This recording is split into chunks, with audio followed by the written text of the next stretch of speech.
think with the doctor. Yes, he's got it. He carries down. Way rock the baby to sleep. Until morning. Ewing. Oh, wow. Oh, he's going to try to get one more shot off for him. Push the buzzer. Oh, that's it. How about that? That steps over Teron Lowe. He thought about three. He'll put up a three.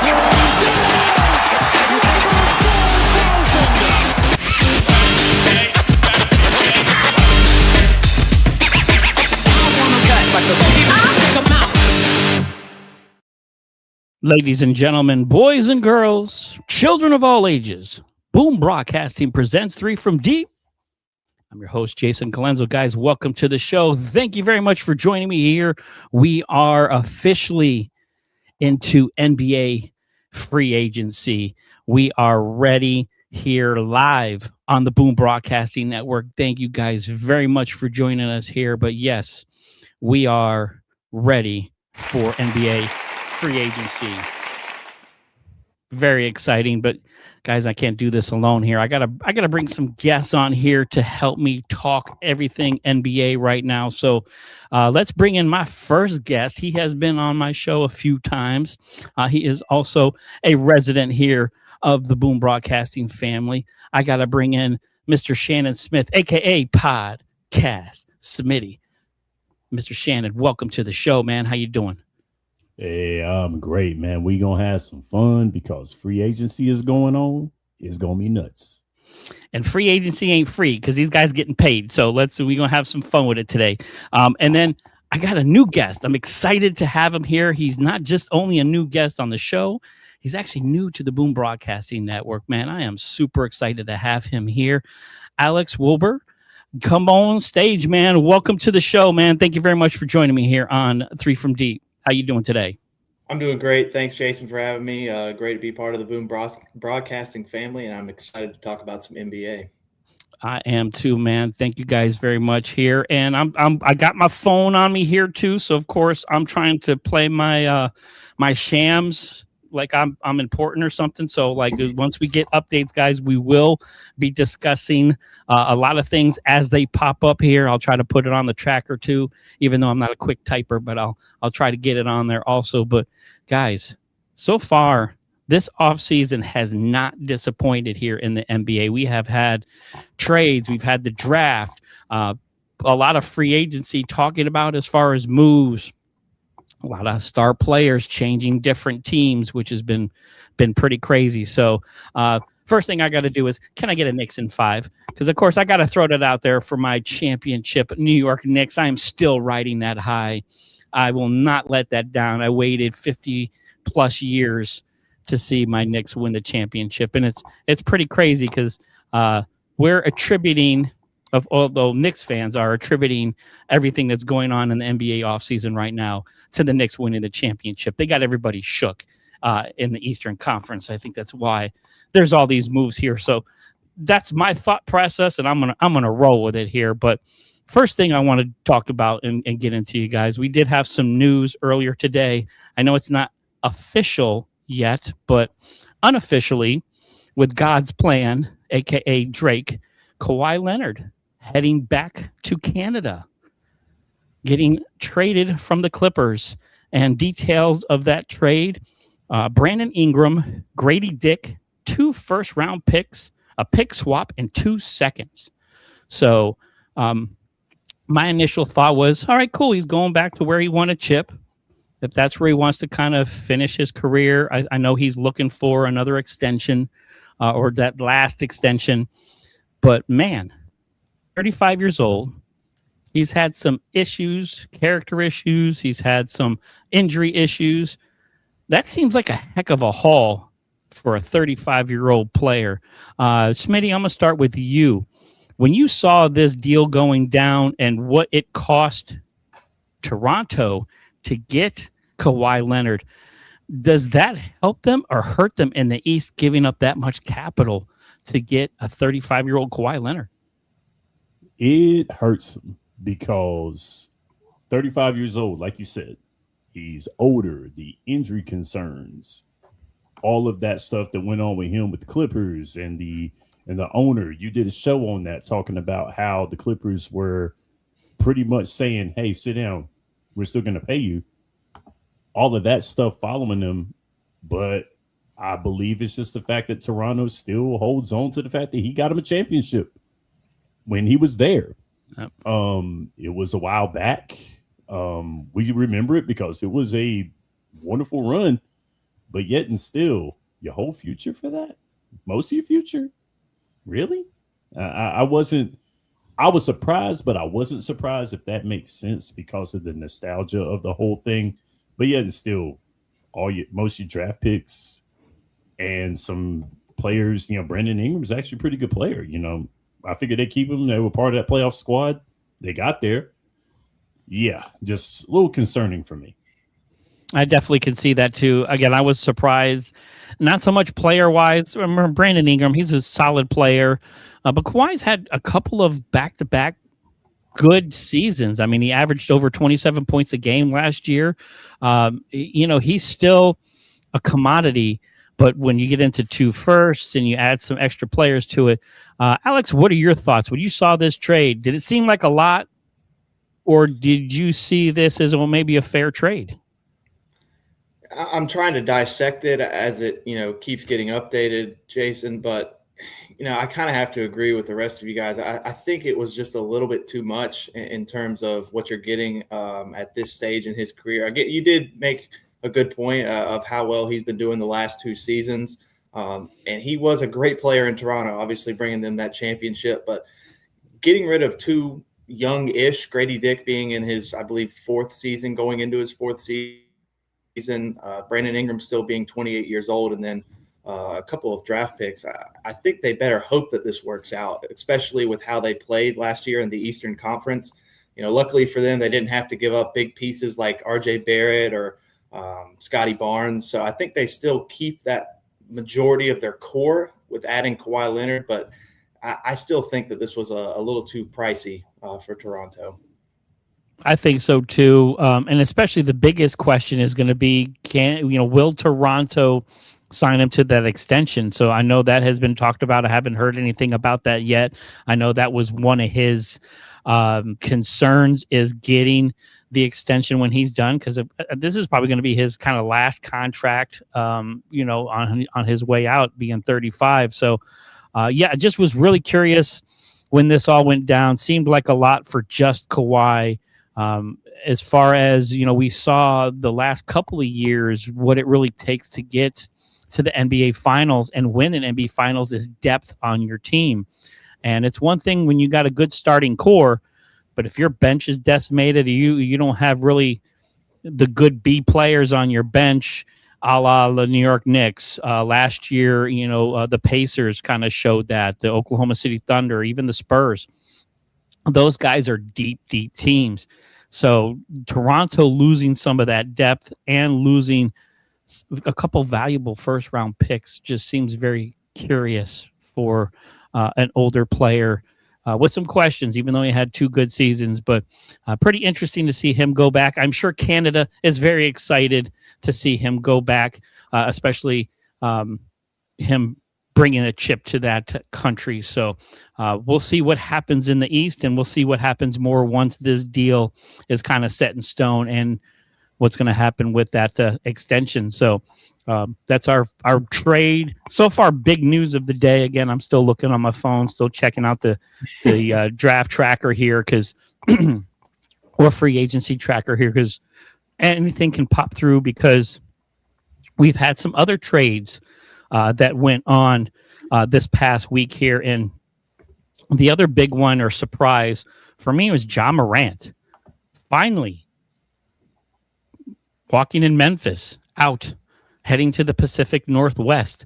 The Grizzlies trade their embattled superstar of the Portland Trail Blazers for Jeremy Grant. Shout out Syracuse. Chris Murray. 2 players. Again, no draft picks. So, it's interesting that Kawhi gets a couple of firsts and Ja Morant doesn't get no draft picks for his trade. But this was an interesting trade. Not so much that they finally traded Ja, but where he went, does he fit in Portland? And I'll start with you, Alex. When you saw this trade go down, is Ja Morant going to work out playing next to Dame Dollar there in Portland? You got Dame Dollar, you got Drew Holiday, you got Denny there, their all-star, playing well. They exceeded expectations last year. Now you sprinkle in Ja, who also has had some issues. What are your thoughts when you first saw that trade? My first thought when I saw that trade was, what a crowded guard room that is in Portland. I mean, we didn't even mention Scoot Henderson, who's still a project for Portland. I mean, it's really tough to say because Morant started off so promising in Memphis, and then things just went downhill quick. Obvious off the court issues. But I think Portland could be a good spot for him to sort of reinvigorate himself, get him back on track. But he's got some good veteran presence there in Damian Lillard, who, you hope to see him, tag him along and get him some good experience out there. I mean, again, I keep seeing this talk about Damian Lillard and the experience, but we're in which season for Ja Morant? Is this year 7? Like, I think we're running out of 7. We're running out of time to call this guy, a young player. Like, he's got to learn how to adapt and how to be a good team player. I think Portland could be a good spot. They had, an interesting season last year with their coaching issues and all that stuff. But yeah, I mean, I think it could work out. I think it's a better spot than Memphis. I think Memphis is still in that rebuilding phase, but it's just going to be really interesting to see how they use all these guards. And I'm still expecting there to be some free agent news out of Portland with that being such a crowded room. I can definitely see that too. Smitty, what were your initial thoughts when you saw this go down? I think Memphis found a place to dump him. I think it was like it was like, here. That was basically what it was. And Portland was like, sure. And so that was basically it. That's the way I looked at it, because of all the teams, I was like, really, Portland? Which is a good move to me from Memphis, because like I told you guys in the group chat, at least they sent the dude to Timbuktu instead of right down the street. Like what they did with Giannis, what Milwaukee did with Giannis, trading him in the conference. Right. Because you're going to have to see that man sometime soon. And you're like, okay, why did you do that? Well, with Memphis, they really won't have to see him, because Memphis is in the Western Conference. My bad. They're in the Western Conference. They moved. They did the realignment. That's going to end up being with the whole new squads they got coming in. We'll disregard that. So now they sent him. They found a place to dump him, I believe. And Portland, I think, was just, I don't know if it's desperation, which I don't really think it was, because they were in the play-in this year. They had a very, very surprising season this year. So I didn't think they would mess with their formula like that. Right. But I guess so. And so this is going to be interesting. Just like Alex said, crowded guard room. What are you going to do with everybody? Dame's availability, Ja's availability. That's another thing, because he gets hurt a lot too. Right. So this will be interesting. Yeah, it definitely is an interesting move from the Blazers. At least they didn't give up a lot, which is, even though Jeremy Grant averaged over almost 19 points a game last year, a little over 3 rebounds. So shout out Syracuse. I got to give my man his praises. So he's going to definitely help the Grizzlies, because with them sending Jaren Jackson Jr. over to the Jazz, they're going to need somebody to kind of fill that void, get some rebounds and score. But yeah, this was an interesting move. I see Drew Holiday not being there much longer. I have a feeling he's going to either get released or they might find a trade suitor for him.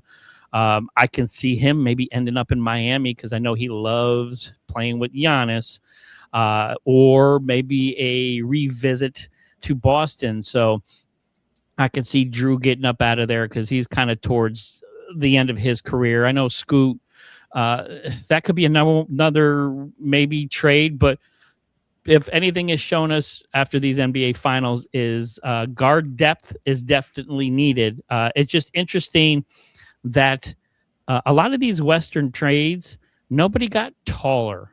They got a little bit shorter, which is pretty interesting, and that's one of the things we'll talk about here as we move forward, talking about some of these other trades here. But let's pump back here, my man, Mr. Michael Davis.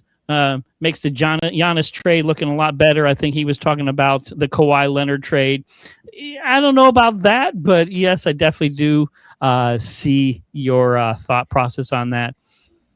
And then, yes, Andrew Wright, let's, shout out.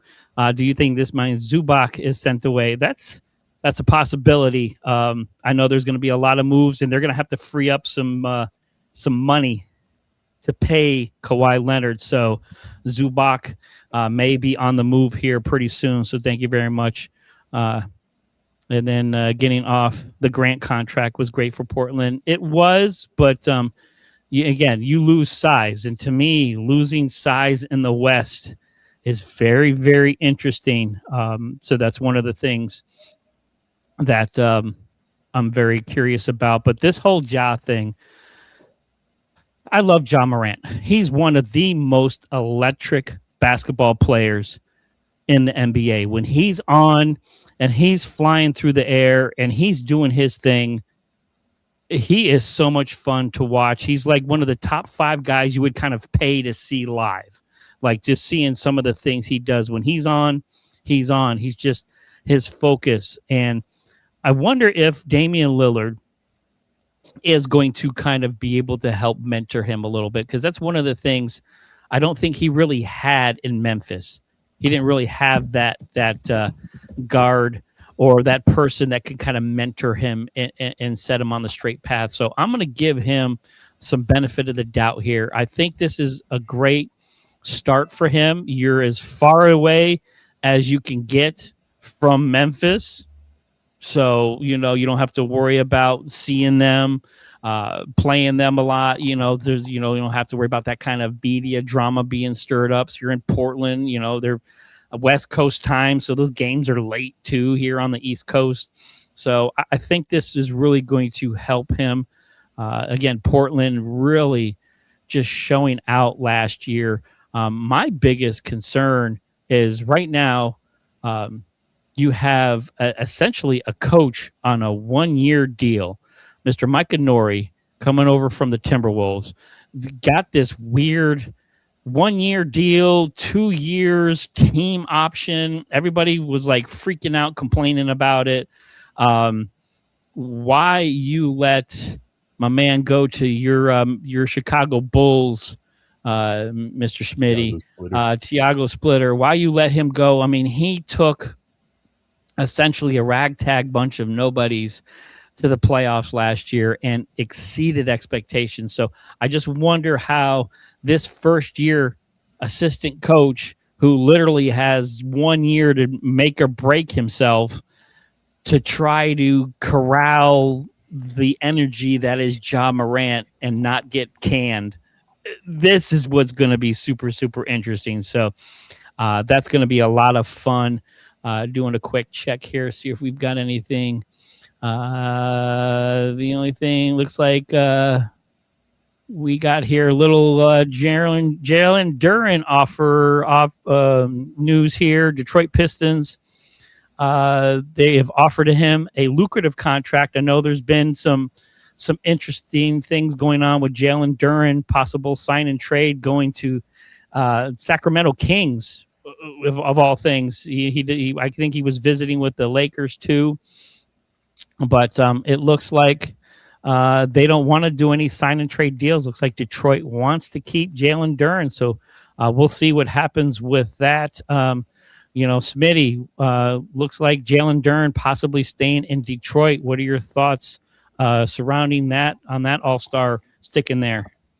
Oh, he better.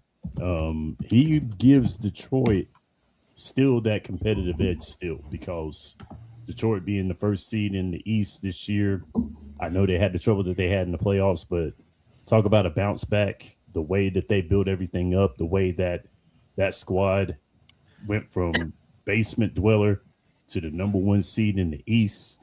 Shout out to Bickerstaff, JB Bickerstaff doing what he's doing. Kay Cunningham, hate that he couldn't have gotten into the MVP running because of the injury, but he had a great year. And I think Jalen Duren would be smart to come back with Detroit.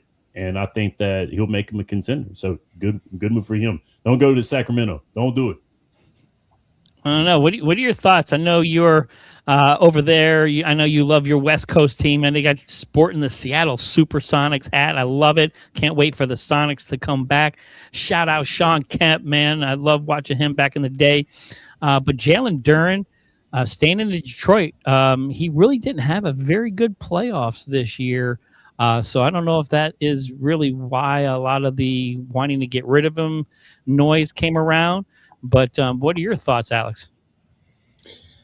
It's a weird situation. I'm going to piggyback off of what Shannon said. And if he leaves Detroit, they're going to be in real big trouble because their front court is just – it's not it. I mean, Tobias Harris being the power forward if Duren leaves, and then I think they have Wendell Moore on the depth chart. There's a lot of guys that I'm not familiar with in that front court for Detroit. So he's a major piece of that team. And he's, although he didn't have a great playoff performance, he's a massive, massive moving part in that offense. I mean, Cade really needs him. I think he excels in that pick and roll type of offense.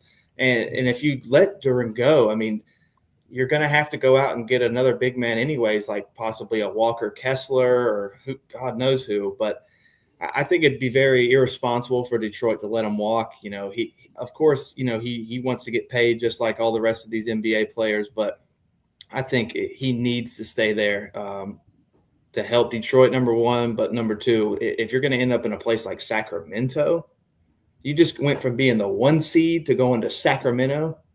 That seems like a very irresponsible move, and whoever his agent is does not need to advise that. Well, shout out Duren, just trying to get the biggest bag. I definitely agree with that. But at the same time, the Sacramento Kings are doing some things. Like, they're making some moves. They had a heck of a draft. So Sacramento, don't sleep on them. And like if Zach LaVine's making a lot of money this year, $49 million for him. That's kind of interesting, but don't count the Kings out. Now, if this would have been like if you get Sabonis, so like if Sabonis would have went to Detroit and they get Duren, like I love some Sabonis. I think he's a double monster. I think that could have like lessened the blow because I think Domantas Sabonis getting out of Sacramento, but at the same time, he's a heck of a scorer, heck of a rebounder. So, but I can definitely see Duren, playing this move to get the bigger contract, staying in Detroit. Look, Detroit did some amazing turnaround last 2 years. Again, here, as a Knicks fan, I was kind of glad we didn't really have to play them here in the playoffs. So, being first in the East pretty much all year. Let's see here. I'm trying to get some more news here. Looks like your Bulls have waived guard Cam Jones. It looks like they're making some salary dump and some movement here. And they're nothing else popping up here, but let's jump back in here.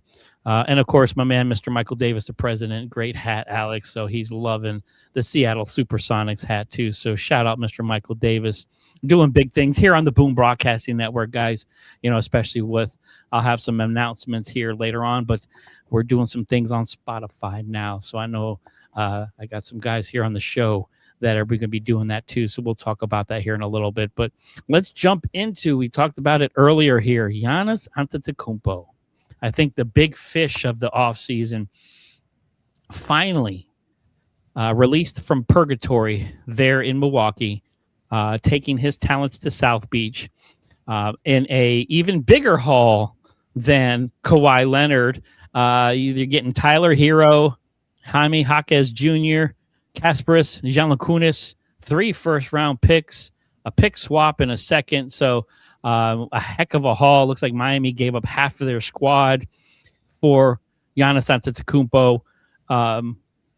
This was a long time coming. I love Giannis.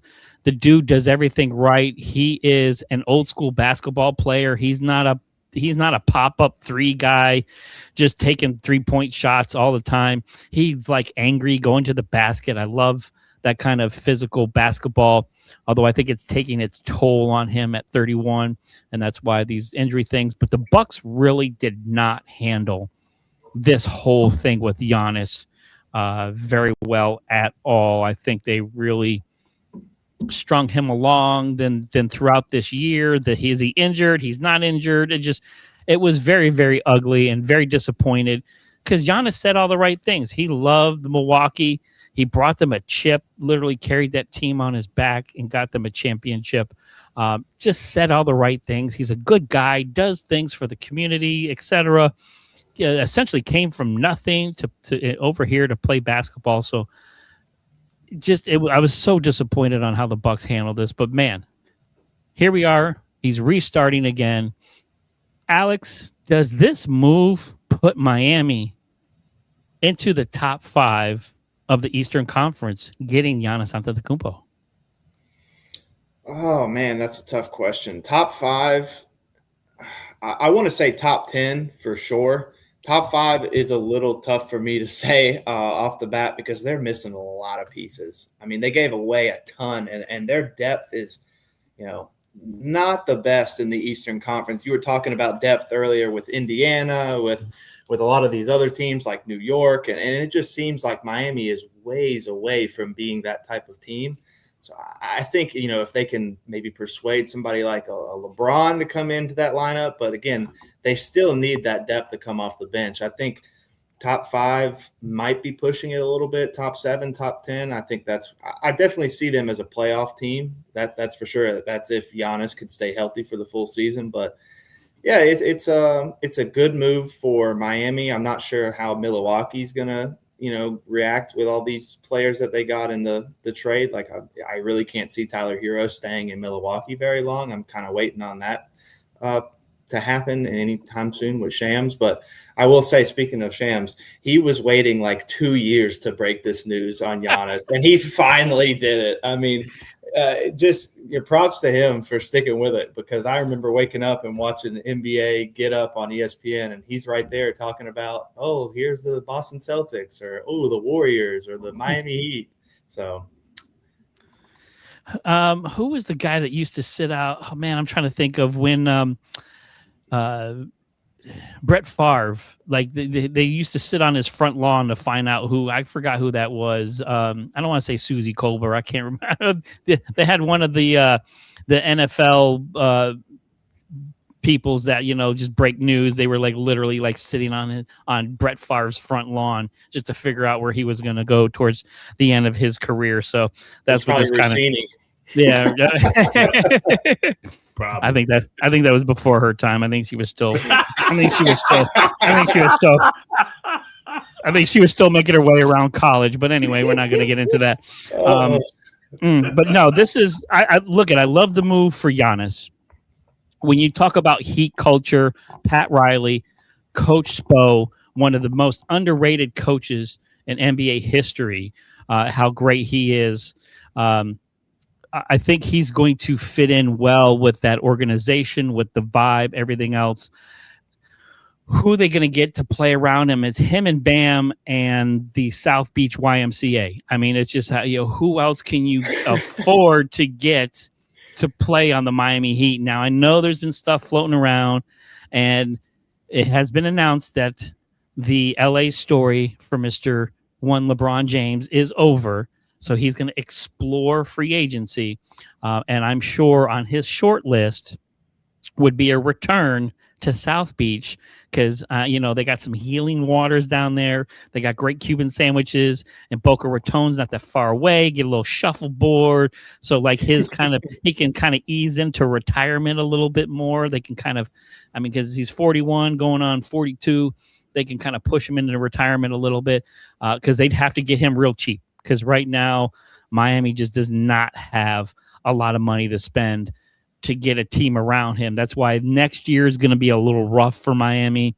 I see this as maybe a 2 to 3 year kind of process.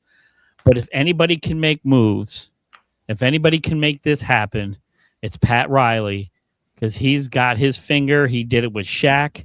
He did it with LeBron and Dwayne Wade and those guys and Bosh. He did it with Jimmy Buckets. I think he can do it with Giannis too. So this is going to be interesting to see. Shannon, do you think with this move, Miami is going to contend out the gate, or do you think this is going to take some time? It'll definitely take some time because, although with the dismay of Michael Davis, the Eastern Conference is tough. Very. You don't have to accept that, my man. I mean, the Knicks won the championship. So yes.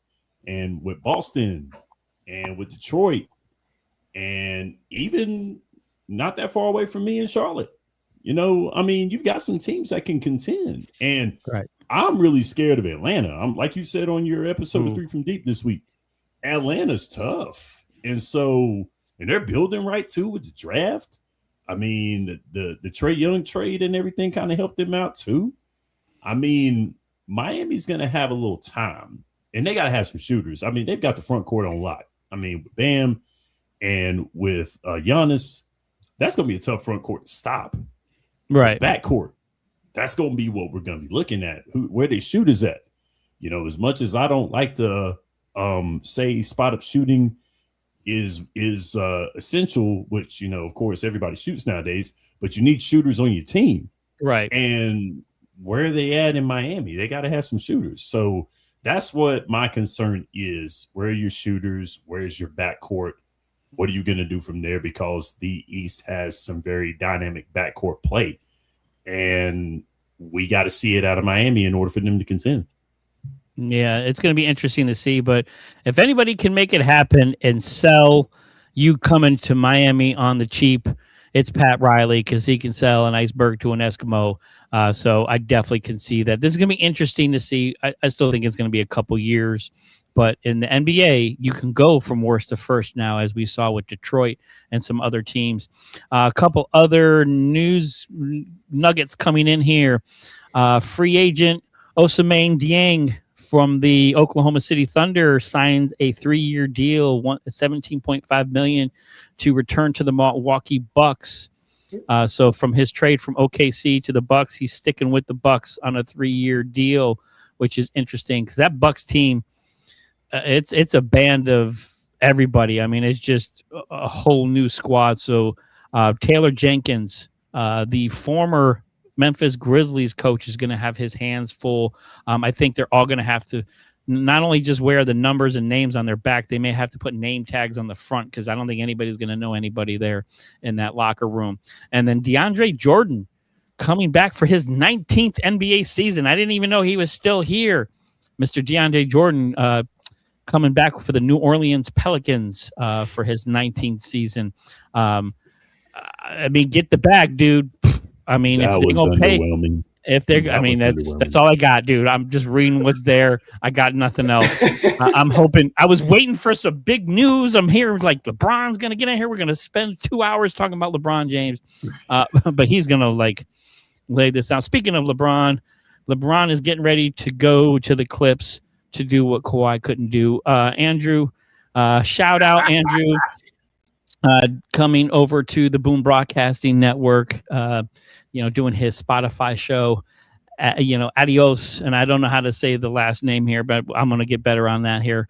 But thanks for jumping in here, Andrew. But no, I don't see LeBron going to the Clippers. They're not going to want to pay him. That would be fun. It would be interesting. Well, at least he didn't have to change lockers. I mean, I know he's getting old, and sometimes you forget things. At least this way, he would still know how to get to the arena. And the answer is play. Yes, that is the answer. Let's see here. Who will play more games this season, LeBron or Kawhi Leonard? Oh, that's a good question. I'm going to say it's going to be Kawhi Leonard. I think he's got about 65 games in him. LeBron, I don't think you can play him that many. Alex, what do you think? I'm actually going to say LeBron, to be honest. I mean, I think he's still at this age, one of the most durable players in the NBA. I think if he's going to be on a Miami or a Clippers, whoever it is, I think he's going to be trying to push for that one last championship. So I could see him playing most of the season. Of course, he'll have some rest days because he's, over 40 years old now. But I'm going to lean with LeBron on that one. Ooh. He's going LeBron. Well, yeah, he does have that oxygen tank or whatever it is, the hyperbaric chamber that he sleeps in. Wherever he goes, they may need a lot of those and just set one up in the locker room. We just figured out their sharpshooter here in Miami. We do have some semi-big breaking news here. Tim Hardaway Jr. Agreed to a deal with Miami. It looks like they're working on getting some shooters around Giannis Antetokounmpo. Yes, Mr. Michael Davis, we are breaking Tim Hardaway Jr. Again, didn't know he was still in the league. But, we got, again, a tick above the South Beach YMCA, but at least we got a shooter now to play with Giannis Antetokounmpo here.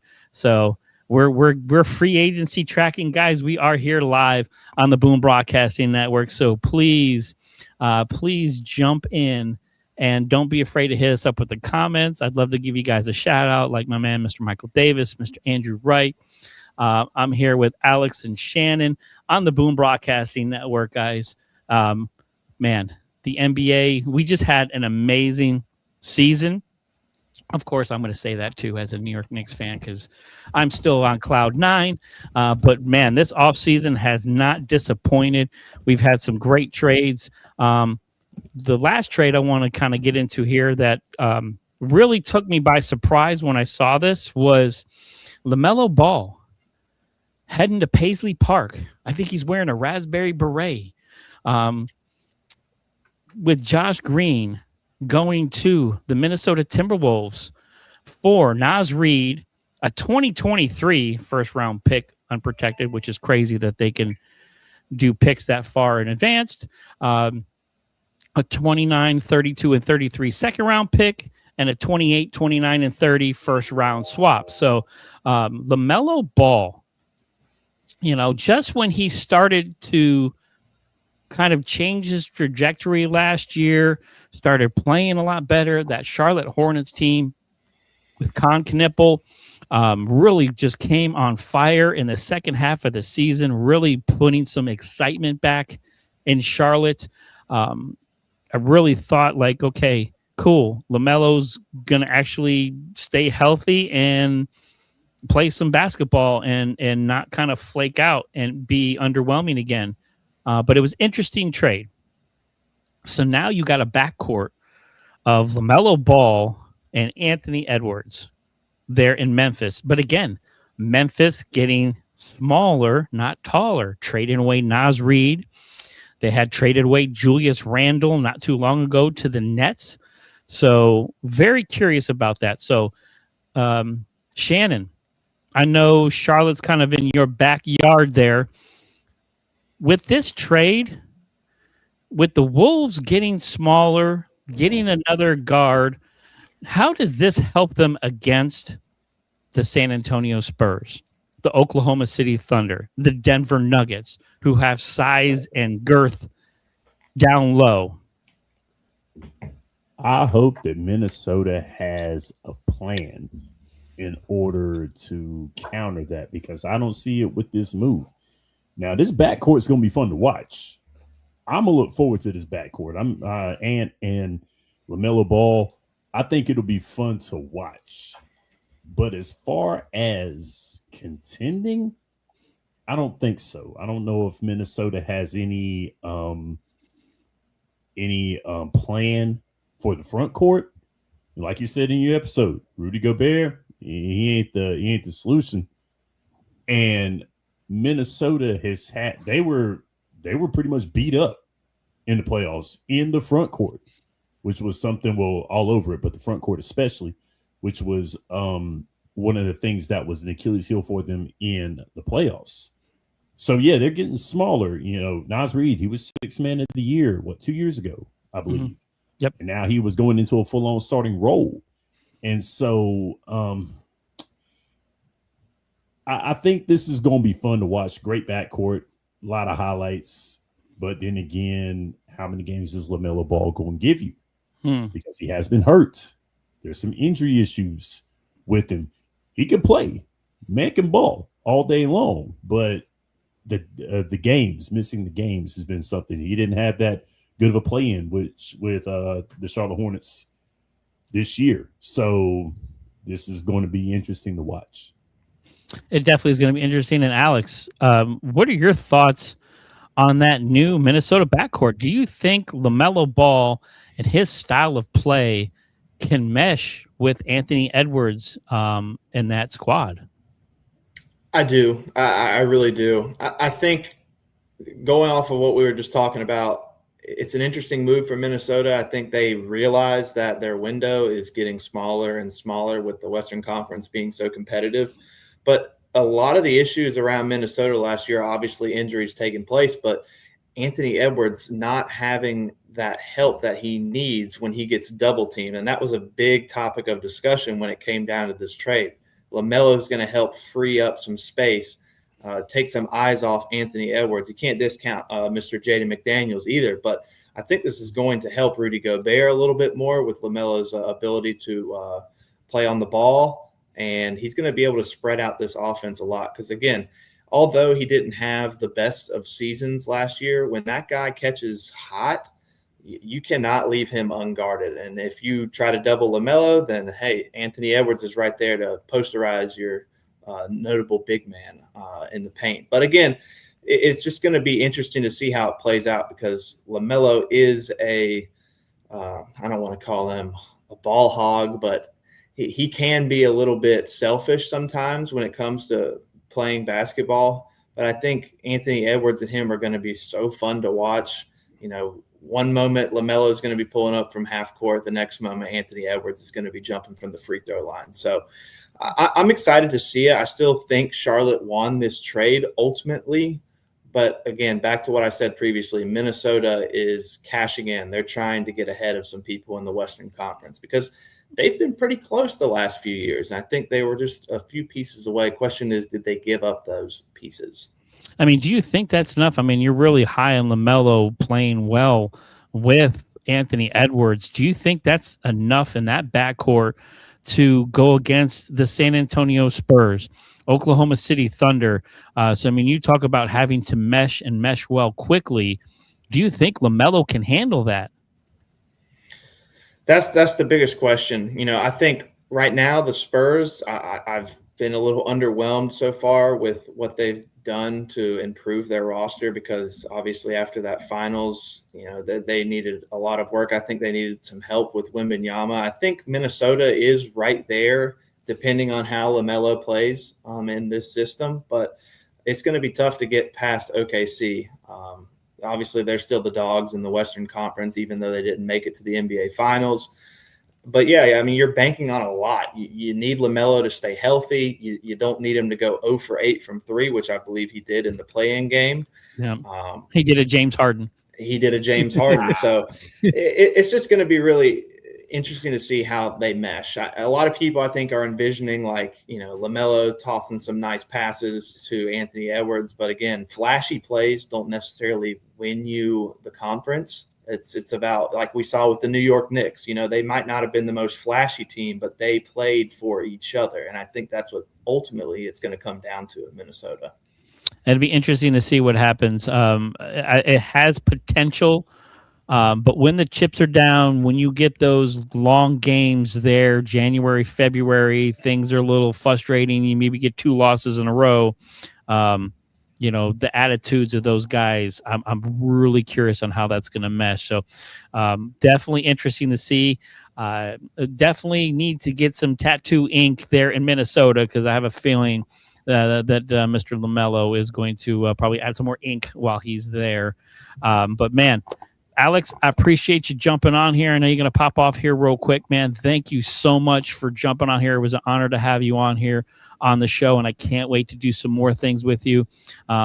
Let the people know what you got going on. I know you're new here to Boom. I mean, just kind of give us a little snippet of what you got going on Spotify. Yeah, we've got a new show coming out called the Seattle Spin. It's going to be all Seahawks talk. Me and my co-host Andrew Garrett, we're East Coast Seahawk fans, so even though we're not up there in Washington, we're 3,000 plus miles away. We're still going to be bringing all the best content for you in terms of Seahawks football, and it's going to be a real fun time. We're going to try and make things fun. We're going to give our hot takes, and we're going to talk a lot of crap about Shannon's 49ers. That's for sure. I was waiting for that. I gotta hold you guys back here. NFL season is right around the corner, and I think that's gonna be a lot of fun, man. So awesome, man. I appreciate you jumping in here, Alex. I can't wait to get you on again, and I can't wait for the Seattle Supersonics to get back here, man. So thank you so much. Shannon had to just throw a little excuse me while I puke. So this is gonna be a lot of fun this year here with you guys. So Alex, thank you so much for joining me here, man. I'll get you out of here, and we'll catch you next time, dude. Thanks, guys. Appreciate you. All right, Shannon, welcome back here. We are here, man. I've been waiting for some big news. I was hoping we'd get something from LeBron James, something big going on, but we really haven't seen much of anything. We've had some small deals going through here. Again, Tim Hardaway Jr. going to the Heat, finally getting a shooter there to help out Giannis Antetokounmpo. So, and bring back the Sonics. Yes, I cannot wait. Seattle Supersonics. Seattle, I know Shannon doesn't want to hear it, but they have a hell of a fan base there. They're not called the 12th man for nothing. So to have the Seattle Supersonics back in the NBA is awesome. So, man, it's going to be very entertaining. And I love that Jason, he was on separate. So yes, I had to keep them separated here, Mr. Michael Davis. We'll have plenty of time coming up here in this NFL season to have some Seahawk 49ers banter back and forth. Be interesting to see. We need to do a frenemies show because I know there's a lot of Eagles fans in here in the Boom Broadcasting Network. There's some Cowboys fans in the Boom Broadcasting Network. Now we got Seahawks and Niners. So we may need to do a frenemies show to kind of bring everybody together and have some polite discussions about our favorite football teams. So, but of course, right now we're talking about the NBA guys here. We're live, free agency. So again, guys, don't be afraid to jump in here and hit us up with a comment, hit us up with a question. We're kind of on the edge of our seats waiting for something else big to happen. And Shannon, I know one of the big things we're kind of waiting on, which we may wait a long time, as well as these Boston Celtics have kind of really played this Jaylen Brown drama out. But man, what are your thoughts right now with as vocal as Jaylen Brown has been about the trade talks? Can the Celtics mend this relationship if they keep him? Or do they have no chance, but they got to trade him now? What's your thoughts on that? They got to trade him now because I think it's a wrap. They have thoroughly disrespected Jaylen Brown. They have thoroughly disrespected him. And it's beyond repair. I mean, all the stuff that basically Boston was saying was, hey, you got a finals MVP. And yeah, we were dead in the water this year, and you played some very great basketball and got us into the playoffs and got us ranked high, but you got to go. You're not the guy, not at all. That's daunting, and I don't know how you're going to recover from that because I mean, you can say all the things in the world. You can say, well, we didn't mean it. Or, well, we didn't expect for this and this, that, and the third. But it's already out there. They basically were like, you're not it. You did all this, but we like Jason Tatum better, which is no disrespect to Jason Tatum. But when you look at him, when you look at them two, and look at what Jaylen Brown did, and he's the odd man out, you got to let him go because you basically told this guy this is it. And he's rightful in wanting to leave and saying this stuff. Now, mind you, he is going about it pretty good. I know he said some questionable things. I get it. He could have been a lot worse. It could have been better. But you got to let him go after this. You can't save it. It's over. Yeah, and I saw that the writing was on the wall. I think the writing was on the wall over the last couple of years. You can see where Jaylen Brown really wanted to be considered the guy. He's paid like it. He's going to get a heck of an extension where I think he can make about $70 million a year. So, I mean, he's going to get paid like the man, but I think he really did and does feel disrespected because Jason Tatum is ultimately the leader of that team. So I don't know if those guys necessarily have the buddy relationship. I think it's good enough to get you and win games, but I can definitely see that there's some contention there about him wanting to come back. And look, this is one of those things, a tale of two stars. This is where like the Giannis thing makes me crazy. Giannis Antetokounmpo says all the right things, did all the right things, was disrespected to his face from that organization. Never heard a peep out of him, never said anything on social media, said all the right things. Fans, I love you. I don't want to go anywhere. I love Milwaukee. Whereas you get Jaylen Brown, he's got some things to say. He's not afraid to get on there and speak his mind. He's got his own little podcast. Shout out, if you ever want me on, please don't be afraid to hit me up, even though you are a Celtic, but it's okay. I'll let you slide. But I don't think he cares. I don't think he cares either. Neither. Maybe bring a New York Knick on there. But I do think this is a fractured relationship. I don't know how Boston can spin this. Literally, you were dangled out there for trade bait. You were the MVP consideration this year for the Boston Celtics. You literally took that team and put them on your back and did amazing with Jason Tatum with the torn Achilles. We figured he was gone for the year.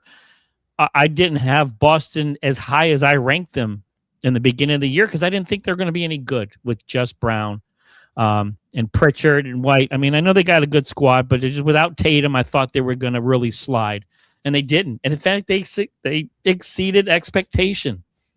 Yeah. And I knew as soon as Jason Tatum came back, as soon as he's like, okay, it's early, maybe we shouldn't have him come back.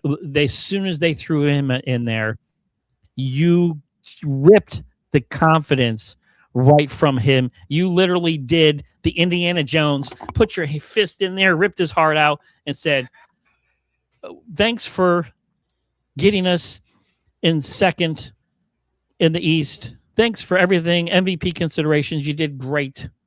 But you're still Robin. Yeah. He's Batman. And that's gotta suck, man, because I mean he was cooking. Like he was cooking this year. MVP. I mean, you don't get into MVP conversations being a slouch. You don't drag the Boston Celtics as far as he did in the Eastern Conference, which is tough as the Eastern Conference was this year, doing nothing. But then you saw how they performed in the playoffs. They just tanked. Yeah. And fell apart because why am I going to kill myself? All of a sudden, I've done all this work, and you literally told me it was absolutely worth nothing. You're going to take the guy that should be rehabbing, and you're going to throw him in there. I'm leading this team to the playoffs, and you're telling me it's not good enough, and you go get a hobbled superstar and try to throw him in there. Yeah, it was not a good look. It was not a good thing for the Celtics. I think it's definitely over. They need to get him out there. I don't want to say as quickly as possible. I mean, they definitely need to shop him around, but you've already dangled out. I mean, you literally have taken him and nailed him up on a bulletin board on the highway and said, trade this guy, please, offers welcome. I mean, and nobody's going after you. You're going after, I mean, all these reports I'm hearing, and that's the other thing that's pretty insulting. It's not like teams are calling you up asking for Jaylen Brown. You're calling other teams to get rid of him. I mean, come on. That's pretty shit. I mean, that's pretty terrible. It really that's pretty is. terrible. It's like, yeah, we want to trade this guy, and Oh you my wait by the gosh. phone like this. That's it. I mean, Denver's like, dude, I don't want it. When we're not going to give you 18 draft picks for That's the Jaylen bad part. Brown. They gonna want be a holding ton. for ransom. They gonna be like Portland did with Dame Dollar a couple years back, a few years back. They held him for ransom, and they were like, "We want your whole team. We want your whole team. We want the front row of your games. We want everybody." And it was like, dude, no one's gonna give you that. And Call Liam Nielsen. I know where you live. Right. There's no way. I'm going to find all of you. I mean, but it's hard to not do that. And for a player, I mean, these NBA players have pride. These athletes are, you know, they have, you know, they put their blood, sweat, and tears into this. And you're going to. It's not like you have all these phone calls like Jaylen. We're getting all these calls, man. We're going to have to do something. You know, what do you want to do? They're literally calling people up, going, "Okay, guys, the Giannis thing failed. Shit. We gotta, excuse my language, we gotta find somewhere else to send you now. Holy cow. Get on the phone." Call everybody. I mean, it's like the telethon. It's the Jaylen Brown telethon. They're over here calling you up, asking for money. I mean, come on. That's just terrible. I would be insulted. Don't 700 club him. You're gonna do him like the 700 club. Don't do him like that. QVC, like you said on your show, you like QVC. Yeah, we got Jaylen Brown. Jaylen Brown on special. He could be yours for the low price. No, they calling everybody. Okay, when the Lakers hang up the phone, you know something's wrong. Like nobody wants to pick up the phone. Like, damn, it's the Celtics again. Not even dude. I told them we'd think about it. But would you call that mismanagement on Boston's standpoint for not the trade, but more or less just moving off of Jaylen Brown in favor of Jason Tatum?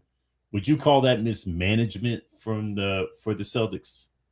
I don't want to call it mismanagement. Brad Stevens is not stupid, and that's why this is so comical. Because I try not to laugh. These are these guys' livelihoods, but that's why it's so comical. Because Brad Stevens for the Celtics has made some great moves. The Celtics are known, especially over the past 10, 12 plus years, especially when they got the big three, when they traded for Garnett, etc. So they've been known to make some great moves. For them to completely just blow this up and handle it so poorly is comical, because it is. When you have reports of guys aren't calling you, we're calling other teams to shop them around because the Giannis thing didn't work, that should have never got out. Like this was just a fiasco from day one, and you better fix it. And the only way you're going to fix it is getting them out of there. But you're not going to get what you want for them. You've already tried to overinflate the price, and nobody's going to do it now, because now they're going to know you're desperate. Because pretty soon here, Jaylen Brown's going to be like, dude, you got me under contract. My knee hurts. Yeah. Chill. I mean, and they're my knee hurts. My ankle hurts. My big toe. So I mean, you've got a hot mess on your hands, and there's no easy way out of this. So we're waiting to see, guys. Again, drop us some comments. What do you guys think? Where should Jaylen Brown go, and where do you think he would fit in? I mean, this is one of those things that he's a hell of a player, but who do you put him with? Where do you put him? I mean, I would think you'd have to get him out of the East. Yeah, I don't know why Milwaukee traded Giannis to Miami. I mean, I know why, because they got literally a boatload of players and picks for him. But, you got to play him. What happens if you meet him in the playoffs? I mean, just the drama and the internet fodder that would follow with that. So, I mean, you definitely got to get him to the West. But who out there is going to take his contract and pay Boston's price? Yeah, that's the big part. I mean, if Boston wasn't asking for so much, that would probably help. But yet and still, like, Boston's put themselves, they painted the corners for themselves. They have to do this because, like you said, season could come around. He might be, oh, yeah, I'm under contract. Guess what? I'm not playing. I mean, it might be 2 hours before game time. He might say, hey, my back hurts. I ain't playing. Yep. And it can't be done. And that's the bad part. It's going to make him look worse because, you know, the character and all that other stuff. But yet and still, when they're blatantly saying, oh, we didn't get Giannis, we got to trade this guy. Yeah, that's kind of a kick in the junk, man. It's bad enough you kicked him in the junk during the season. Right. Now you tried to get Giannis and couldn't get it done. That means you kick him in the junk again because now it's like, okay, we didn't get him. You're next. We're going to trade you. And he's like, well, to who? Oh, that's a good question. We'll find somebody. We're going to let you know. We'll show you. And I'm just like, no, it's not good. The Sacramento Kings. Incoming. I don't know if anybody wants to pay him. I don't know if anyone wants to pay him. I mean, if they didn't have a really high payroll with everybody they're playing, I'd say, you know, and I hate to say this, but Oklahoma City, you take Jalen Williams, and they have a boatload of draft capital. And they could take Jalen Williams, who makes a lot of money. And maybe a couple other little squirrels, and then a ton of your draft picks, and send them to Boston for Jaylen Brown. You put Jaylen Brown with old Ichabod Crane, Chet Holmgren, and SGA. So I don't know, but I mean, you look at like a team like Phoenix that really needs a lot of help. You look at there's a lot of teams out there. I mean, even LA, who's been dying to find someone to play along Luka.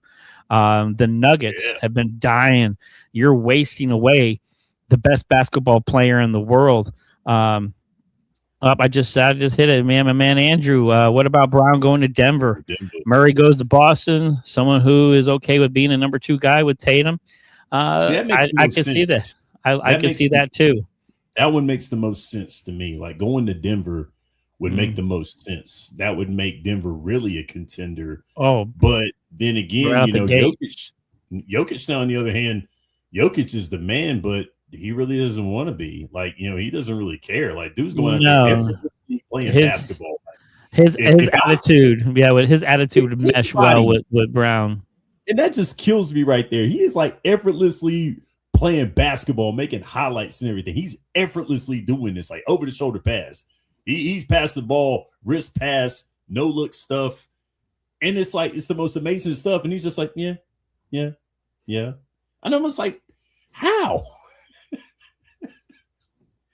Man, that does make sense. Thanks, Andrew. Yeah, but that does make sense going to there. But we'll see. Again, Boston sitting on their hands. They're like, oh, we don't need to do anything soon. But I think they need to because this is going to come to a head. And this is going to get ugly.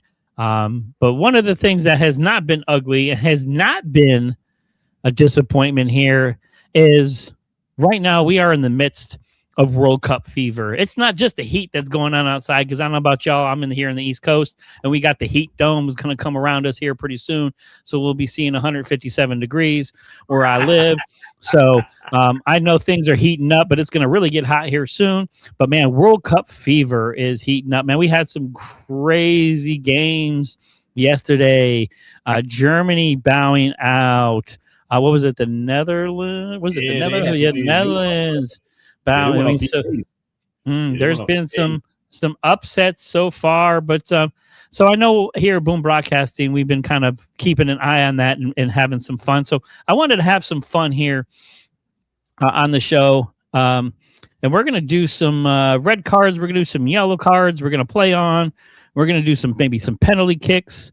Let's see here. Somehow, some way I could see the Nets making moves for Brown as well.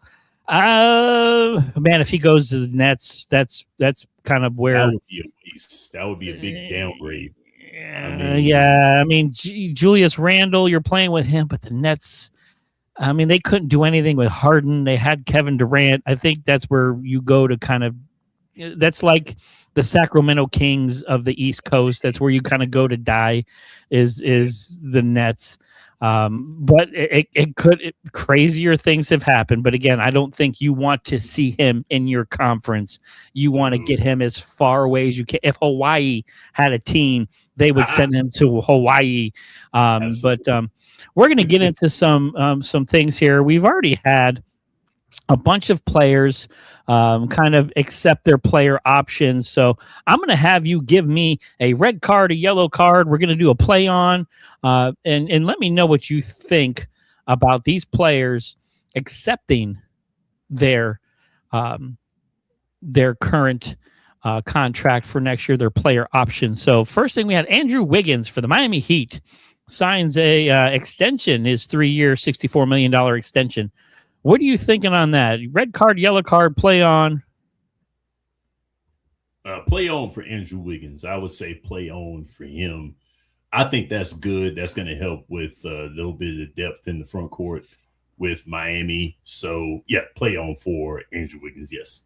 And I like that. I think they kind of got him a little cheaper. I think they needed a little more discount because they need to squeeze every dollar they can to try to get some more help.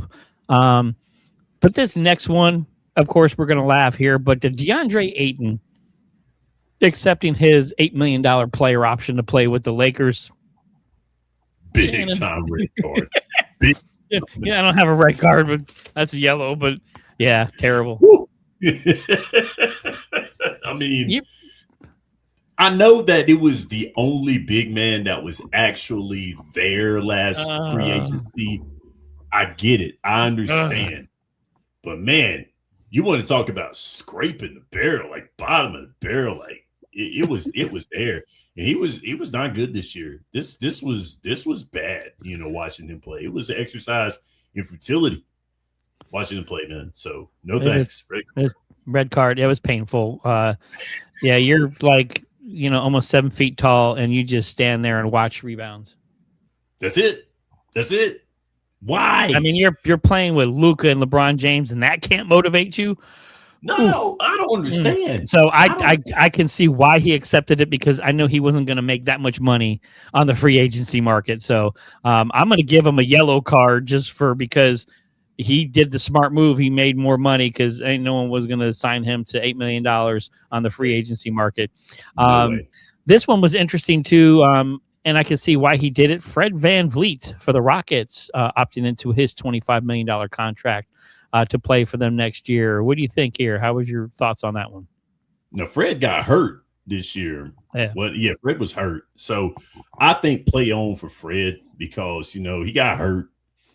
It happens. But I think that he'll add something to this Rockets team. He will. That was who they wanted to play from the beginning. Right. He got hurt and KD and all that other stuff, Yeah. But Fred, smart move for him. Play on Fred. Yeah, definitely play on. I hope he comes back healthy. Houston still kind of quiet this offseason, which I'm very surprised about, especially with the exit they had in the playoffs last year. KD was supposed to be that guy. It wasn't. So, but I don't think VanVleet would have made that much of a difference, if you ask me, because again, in the West, you got to be taller and you got to have something a little bit more than what the Rockets had last year. I like this one here. Lou Dort going back to OKC for a $17 million 1-year deal. I think that's pretty good value for him. Lou Dort, integral part of that Oklahoma City Thunder's championship. They know him. He knows the team. So what are your thoughts on that one? Oh, absolutely. Play on for Lou Dort. That was good. I mean, he got a little more money, and he's playing on a squad that's going to contend. Barring injury, we will see OKC probably back in the Western Conference Finals next year. So, yes, smart move. I can see that. Yeah, definitely smart move. And this one, I'm calling 911 because the Kings done got robbed. Zach LaVine, a la Jay Cutler, stealing money. 49. I don't. Cousins. Oh, Kirk Cousins. You like that? Man, $49 million player option. Yeah, that was a no-brainer, dude. You are taking that because no one's going to give Zach LaVine $49 million on the open market right now. So Kings, oof, that's a tough one. I don't know if he's going to be a part of some trades coming up here, because that's a lot. That's a lot of money. Look, I love Zach LaVine. The dude got hops. He's a good, solid player. He's not really a number 2. I think he's a shiny 3-4. You know, he will make a team depth wise. I think he's almost at that 6th man kind of thing where he can kind of come off the bench a little bit because he's getting a little later in his career and everything. A little more of a veteran presence. But $49 million, man. What are your thoughts on that one? Oh my Lord, $49 million. Zach LaVine. Yeah. Hey, look, my Bulls had him. It was promised there, yes, but Lord have mercy. Even my Bulls only gonna pay him $49 million. That's a red for me. Yeah, that's 20. Yeah, but shout out Zach LaVine. Whoever did that contract for you, much love, because I would, you sign that thing, no ifs, ands, or buts. Because $49 million there, I like it. Good job. And then we had some declines, which are pretty interesting. Now, I know the biggest one that I want to talk about here is Draymond Green declining his player option with the Warriors. The Warriors have been trying to do this Golden Girls. They want a reunion. They want to put the old band together here. They want to get Draymond. They want Steph. They want LeBron. The AD stuff has been shot down. It has been reported that the Wizards do not want to shop Anthony Davis. And he is not going to be part of a sign and trade deal. I don't think the glue has dried yet on him, so that's why they're afraid to trade him.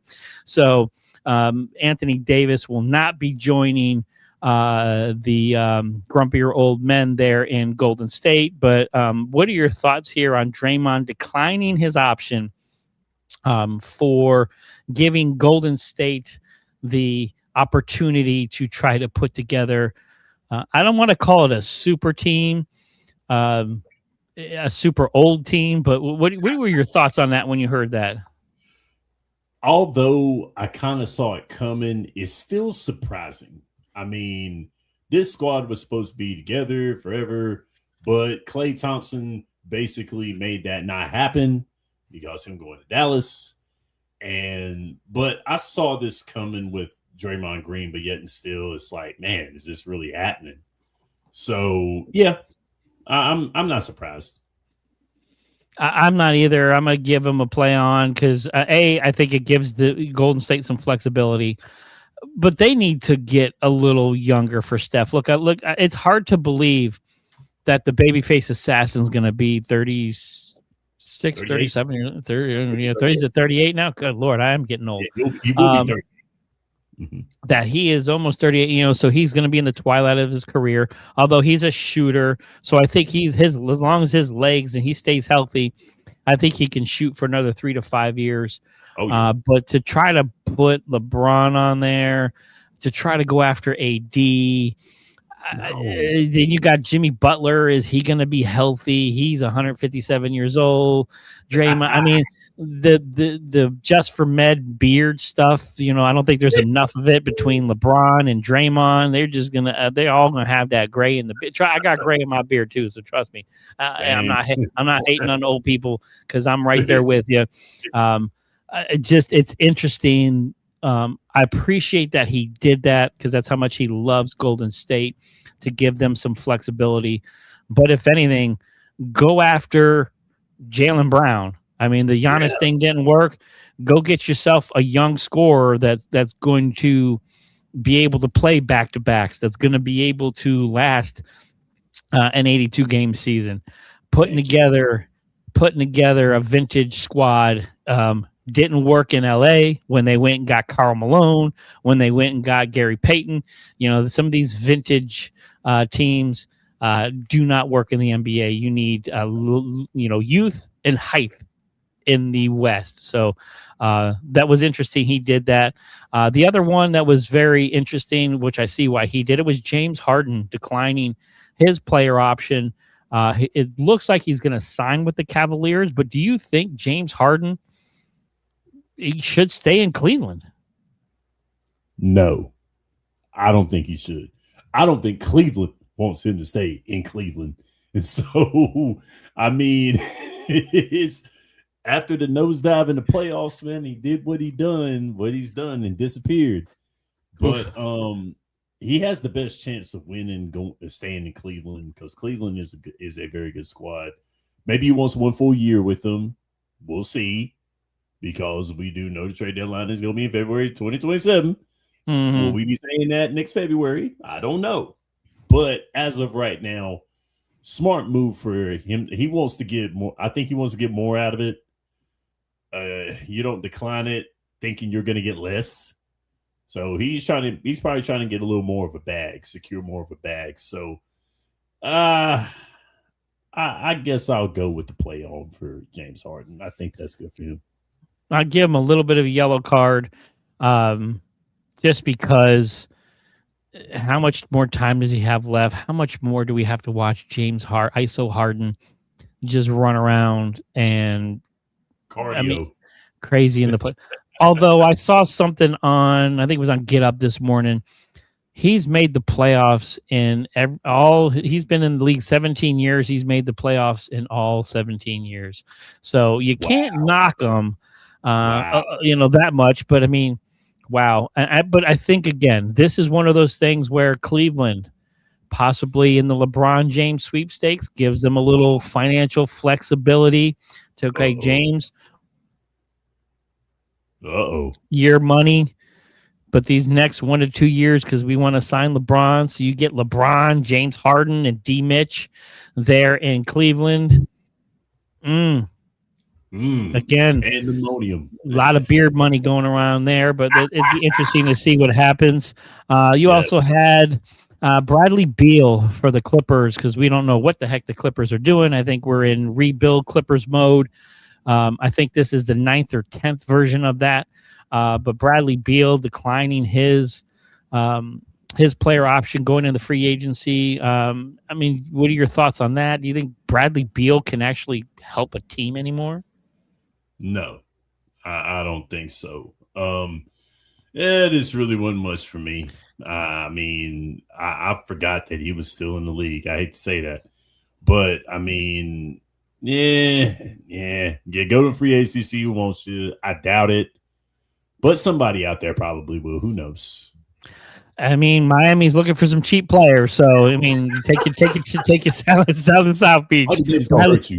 Bradley Beal incoming. He is going to hurt you. He can pass the ball to Hardaway Jr. He gonna hurt you after this show, man. That's fine. They wouldn't be the first time. And then we also had, which was curious too, was Jonathan Kuminga declining his option for Atlanta. Atlanta. I think out of all the teams in the East right now, the youth, the way they did their draft, Atlanta makes me nervous. But where do you think Kuminga ends up? Wow. Atlanta don't sound bad. Atlanta doesn't sound bad. I just don't think they could pay him enough. I think he wants a bigger bag. And Miami doesn't either. They don't have the money for him either. I wouldn't be surprised if he went west. Not Golden State, but I wouldn't be surprised if he went west. If he would go to a Denver, the Denver Nuggets. He could go to I don't want to get sent to Sacramento, so don't think that. I'm not saying that. I can see a Phoenix Suns. Jonathan Kuminga, to me, at first I really thought Golden State kind of screwed up his development. I thought maybe why aren't they playing this kid? Like, he's supposed to have all this talent. He's supposed to be the next big guy. And like, I thought, well, maybe they screwed something up. But like, the more he plays, I think Golden State got it right. To me, I think he's just a poor man's Ben Simmons. I mean, a lot of potential, but never really coming to fruition. Thinks he's a better player than he really is. Like, I don't know what his gig is, because you wait for him. He has these like little flashes. He'll have a 30+ point game and look like a stud, and then disappear for months on end. So I mean, I don't know what he's waiting for. Maybe he stays in Atlanta. They can sign him to a longer deal, kind of stretch it out a little bit. But I don't know. Something's just really missing from his game. And I think a lot of it is just, I don't know if it's dedication or heart or what it is, but just, I don't know. Something was missing. I thought Golden State screwed it up, but I think Golden State hung on to him too long.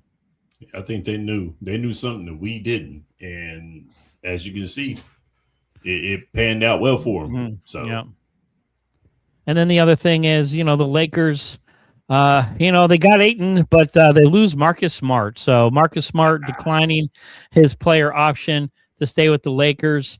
I could see Smart going back to Boston. He was one of those guys that really fit in well there.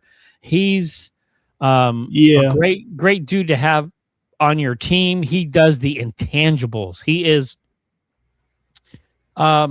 he's one of those guys where he doesn't fill up the stat sheet, but does things that help you win. He does the dirty work, doesn't get a lot of the credit. So I definitely can see him in a team that's looking for depth, signing Marcus Smart and getting a hold of him. I can see a Miami. Yep. Trying to get him. Yeah, definitely. I like Marcus Smart. I've always liked his game. Always been a fan of his game. So he will make a splash on any team, especially on the defensive side of the ball. So he will be good. I think it was more of a run for your life from the LA Lakers more than anything. I think that's what that was. I don't blame him. When your biggest acquisition right now is DeAndre Ayton signing his player option, and Luka is begging the team to find somebody, and this is what you got. I can see him. Yeah, the lifeboats have been jetted, and we'll see how many other people, because right now you got Luka, you got Austin Reeves, you got Bronny still. Unless that has to be part of the package with LeBron. But that's a whole nother. Here comes the fun part. Now, since we made light of the Luka trade and Nico Harris and all that other stuff, is Luka in a worse spot here in LA than he was in Dallas? Oh, 10 times over. Like right now, this is like his worst nightmare. He went from, he literally dragged a Dallas Mavericks team to the NBA Finals on his back, and this team is worse. You had a 40-plus-year-old LeBron James and Austin Reeves, who, I'm sorry, he's a good player, but he ain't a number 2. No. He's again, a shiny 3-4. So to pay him a boatload of money for what he brings, I just don't see that's enough. If I'm Luka, I want to go play overseas. Like, I want to get the hell out of LA. Literally, this was, you talk about a cornerstone franchise in the NBA, and nobody wants to go play on the Los Angeles Lakers. And their money is so jacked up, they really can't afford. They just really got to do some creative stuff to do a sign and trade.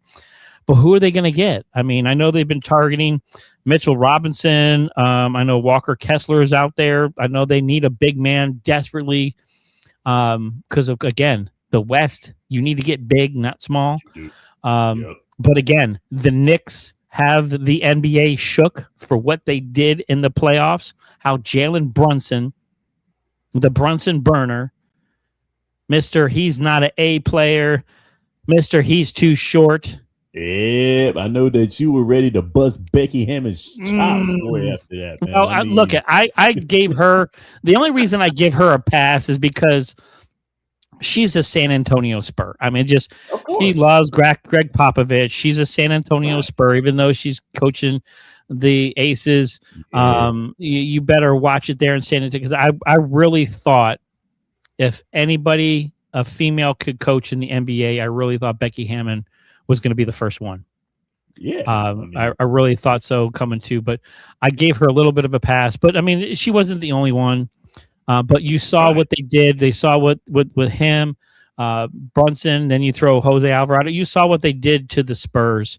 So I wonder if you would think, okay, we need to get bigger. We need to get taller. We need to put someone up against Wemby. Well, not necessarily. I guess you just need to get smaller guards that can run around him and shoot over him. So, I mean, I think that's what the West is doing right now. It's pretty crazy. On the wing, they played that man on the wing so much. I hate that. I'm like, that's not what he's for. I mean, I hate that. I don't understand. I know he's not like width wise. I mean, he's tall all day long. He's 7'5", for the love of God. Yes. But I know that there's a tendency to back him down in the low post. I get it. But there had to have been some way to make the switch where he's going over the top. I mean, because you can't beat him laterally. Yeah. I mean, lengthwise, there's no way. I mean, the dude was Defensive Player of the Year. And I mean, and you just that hurt. I mean, as much as I did like the Knicks winning the championship, I did. It just hurt me that it was over that fast. I think it hurt everybody, and I think it shocked the world, man. And that's what I love. That's what I love. That's what I'm riding the most of it. Shout out Sean Jones, my man there in NYC, my fellow New York Knicks fan. The live show I did when they won, I was in tears. I tried to keep my composure. Waited 50 plus years. Waited 50 plus years to see this. I told Mr. Davis he'll feel that way when he waits 50 years when the Cowboys finally win a championship. He'll be in tears. It's gonna happen. It's gonna happen, and I'm gonna be. He's still got about 20 years to go, though. So call me when you're 50, which makes me sad because I'll be 70. But anyway, but I really think that's why I'm very shocked at a lot of the moves that are going on. But yeah, the Lakers. We're very surprised, but we did have some players that re-signed. Shout out to my New York Knicks, Jose Alvarado, taking a little bit of a hometown discount, 3 years, a little over $14 million. I think that's a phenomenal deal for him. He was a spark plug. He is a great guy to come off the bench. They proved that he can kind of play with Jaylen Brunson as they started doing towards the, in some parts of that NBA Finals, playing two smaller guards like that. I think that was great for him. Thomas Bryant signs a 1-year deal with the Cavs. Harrison Barnes, the vet, staying with the Spurs for about $8 million. I like that. And then, of course, my New York Knicks. Landry Shamet shot his way into a 4-year, $24 million deal.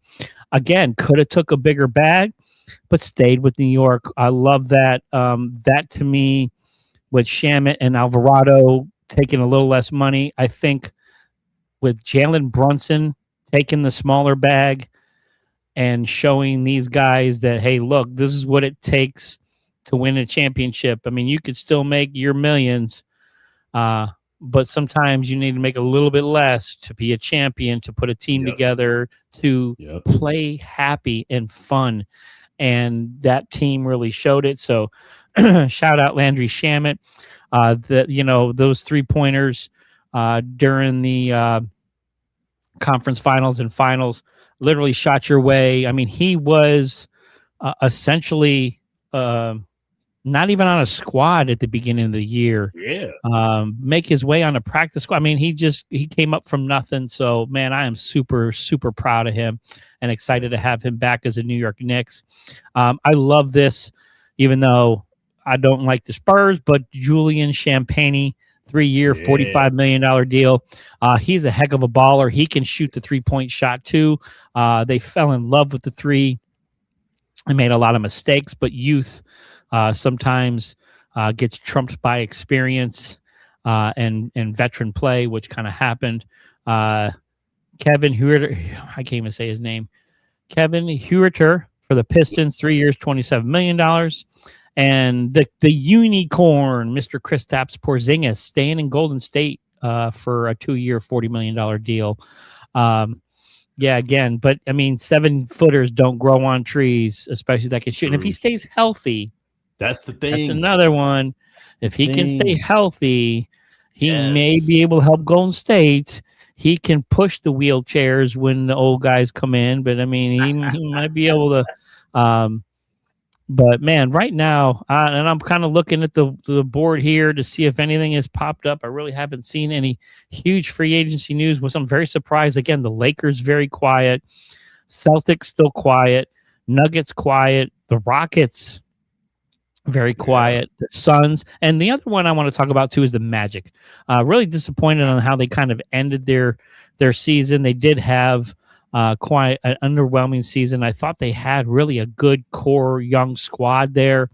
Obviously, they need some more pieces with Paulo Blanchero, Franz Wagner. You add Desmond Bain, which was a great trade. So I'm just surprised that maybe they haven't realized, well, maybe we need to make a move. Maybe we need to get Franz out of here, flip him for something, get a veteran and some picks. So I'm really surprised that the Magic haven't really made any noise this offseason yet. Is there a team out there, Smitty, that hasn't done anything that you're kind of surprised hasn't made, any more noise? I would say that I'm very surprised that we haven't heard anything from OKC. I'm surprised by that. Yeah, they got the one, of course, getting Lou Dort back. That's the thing. But those picks, man, that's what I'm kind of like looking at. Like, they're going to get off those picks. And that's one team also, too. Who else? I'm kind of surprised that the Nuggets haven't done anything either. Right. Surprised by that, but you already have them on there. But I would have to say probably OKC would probably be the one. I know OKC got to the Western Conference Finals. I get it, but those picks are laying around. Some of these teams that might be trying to build something might be like, hey, what you want with the picks? Exactly. Exactly. And again, Jaylen Brown's out there just saying, little Yeah. J. Will, some picks. Jaylen Brown, pair him with SGA. So, but yeah, it's very surprising, of course. But we're still here, very, very early in this off season. I think a lot of teams are just waiting for the dust settle. Supposedly, Giannis was the big domino. I really expected once he fell. I thought a lot more would start to happen with this, but we've had some decent trades, of course. Again, we can just recap here. It's been reported that, I know it's not official yet, but Kawhi Leonard heading back to the icy north, going back to Toronto where he won his championship. For Brandon Ingram, Grady Dick, couple first-round picks, one first-round swap, and a couple of seconds. So Kawhi Leonard heading back to Toronto. Does that put Toronto, does that keep them in the top 5 of the East? A healthy Kawhi. It seemed to be a lot for him that they gave up, but I mean, it is what it is. Then, of course, we had John Morant heading to the Pacific Northwest to go play with Dame Dollar, the Grizzlies embattled player, superstar, finally sent away, getting Jeremy Grant, and who else did they get? Chris Murray from that team. No picks or anything, too, which was very surprising, too. I mean, Jeremy Grant's a good player, but John Morant sells jerseys, so I think this was a good deal for Portland. I just hope they get the good Ja, not the other excuse me, not the other Ja. So because I love me some Ja Morant. I think he's got talent, and this Blazers team could be a lot of fun if he shows up healthy and Dame comes back. We already saw Dame in the 3-point contest, won the 3-point contest on one leg. Out of nowhere, just come over there, just shot it and won and walked one off. leg. That's it. Like, where's my walking boot? Put it back on. But yeah, that was an interesting trade. Of course, Giannis going to South Beach for a bevy of players. Again, that main domino that fell. I would have thought a little bit more would have happened since then, but we're getting these little spikes right now. And then, of course, LaMelo Ball, which was surprising. Charlotte, came on strong in that second half. LaMelo started playing some good basketball. How is he? And Miles Bridges. Yeah, Miles Bridges. But how is LaMelo Ball going to mesh with Anthony Edwards? I think that's a lot of I think that's a lot of attitude in one room. It'll be interesting to see how those two can mesh with their personalities. It's going to be interesting. But I still think the Charlotte Hornets won that, getting Naz Reid, former sixth man of the year, a veteran presence, a baller. He can get you points. He can get you rebounds. I love that for Charlotte. I think that when you got Khan Knippel, the Wrath of Khan, who shoots the lights out from three. So it's nice you have an interior presence now. So I like that pickup. And then, of course, the trade that hasn't happened yet that should be happening. We talked about this earlier, Jaylen Brown, and the way Boston has been trying to literally door-to-door sell Jaylen Brown since the Giannis trade kind of went in the toilet. So it'll be interesting to see how that comes to fruition. Is there anything out there on your end, Mr. Shannon, that you saw, or a move, a signing, a trade? Which one of these do you think is like, man, I saw that and it's like, okay, that's going to change the trajectory of this team. That's going to move the needle. The Kawhi Leonard deal was what I thought was going to happen. As far as moving the needle, of course, going back to Toronto, that's great. It just depends on which Kawhi they get. How many games is he going to play, and what they gave for him. That's one of the things that I looked at. I figured he was going to be going back to Toronto after they teased it. That was like so quick. And I was like, yeah, he's going back to Toronto. So I saw that coming. But as far as anything else, pretty much all these other ones, I didn't see. I didn't see LaMelo Ball getting traded, especially in Minnesota. Right. I didn't expect. Of course, we expected Giannis to go. Miami gave a buttload for him. So yeah, but didn't see didn't see it coming. But hey, it is what it is. But I think that the Kawhi Leonard deal was what I saw coming. I mean, I could kind of agree with that. I think that if they get the last 2 years Kawhi, I think that helps them immensely because they still got a pretty good squad there, Toronto. And I think they were right on the cusp. I think they had a chance to really get past Cleveland. So I think with a Kawhi Leonard there, I think that kind of helps them. We did have some other breaking news. Free agent 7-footer Braden Carlson agrees to a 1-year, $2.5 million deal with Portland Trailblazers. That's the excitement we got going on right now here, guys. Free agency frenzy here on the Boom Broadcasting Network, guys. We are live here, so please don't be afraid to jump on and get us a shout. To me, my biggest takeaway from everything that has gone down so far is, again, teams getting smaller. You look at Minnesota. You have Rudy Gobert, the Stifle Tower, but you got to go against the Spurs. You got to put someone up against, Victor Wembanyama, the Parisian Pillar. And for them to go out and get rid of Naz Reid, get rid of Julius Randle, and you get LaMelo Ball, what are you doing? To me, that doesn't, if anything, that makes your team worse because your fingers crossed, you're hoping that LaMelo Ball can mesh with Anthony Edwards, and their two styles could play together. I don't see that happening. I really think Minnesota just missed the mark there and made some really bad moves. I don't like what they did. I like what the Heat did as far as getting the big fish. You got Giannis.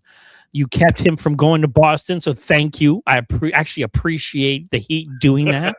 So I think there's a fruit basket in your honor coming from the New York Knicks, because you didn't make the Boston Celtics stronger, because I think Giannis on the Celtics with Jason Tatum would have been ridiculous. So thank you for that, for giving away essentially your franchise. But again, I still don't understand why teams, and we talked about that earlier, trade within the conference, especially a superstar. Role players and stuff like that. Yeah, but I mean, this is going to be now every time the Bucks face the Heat, you're going to have this narrative. Every time, at some point in time, if the Bucks ever get back to the playoffs and you got to go through the Heat, this is going to be a narrative you're not going to live down. And if Giannis and the Heat beat you in the playoffs, or beat you to get in the playoffs, or a play-in game, just again, the internet fodder is going to be ridiculous. So this is going to be very, so I'm curious why teams do that. I get making your team better, but at the same time, send them to a Western. You couldn't get a similar deal from a Western Conference team. I think Giannis to LA, you could have done some crazy moves, sign and trade, whatever, something. You could have brought a third team into it and try to get something. But so, yeah, that was very interesting. And I'm really surprised.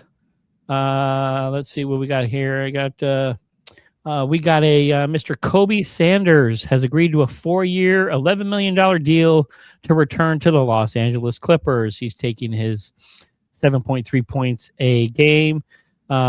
He was a rookie, but he's heading back to the Clippers on a 4-year deal.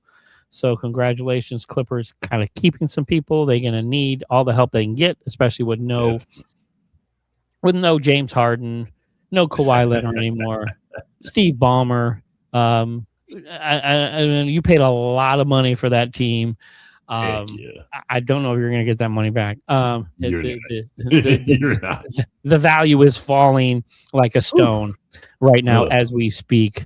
But I'm really surprised that LeBron James really hasn't made an announcement.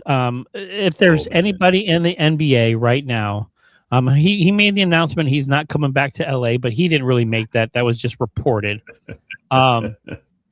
You talk about a guy that is strategic in everything he does.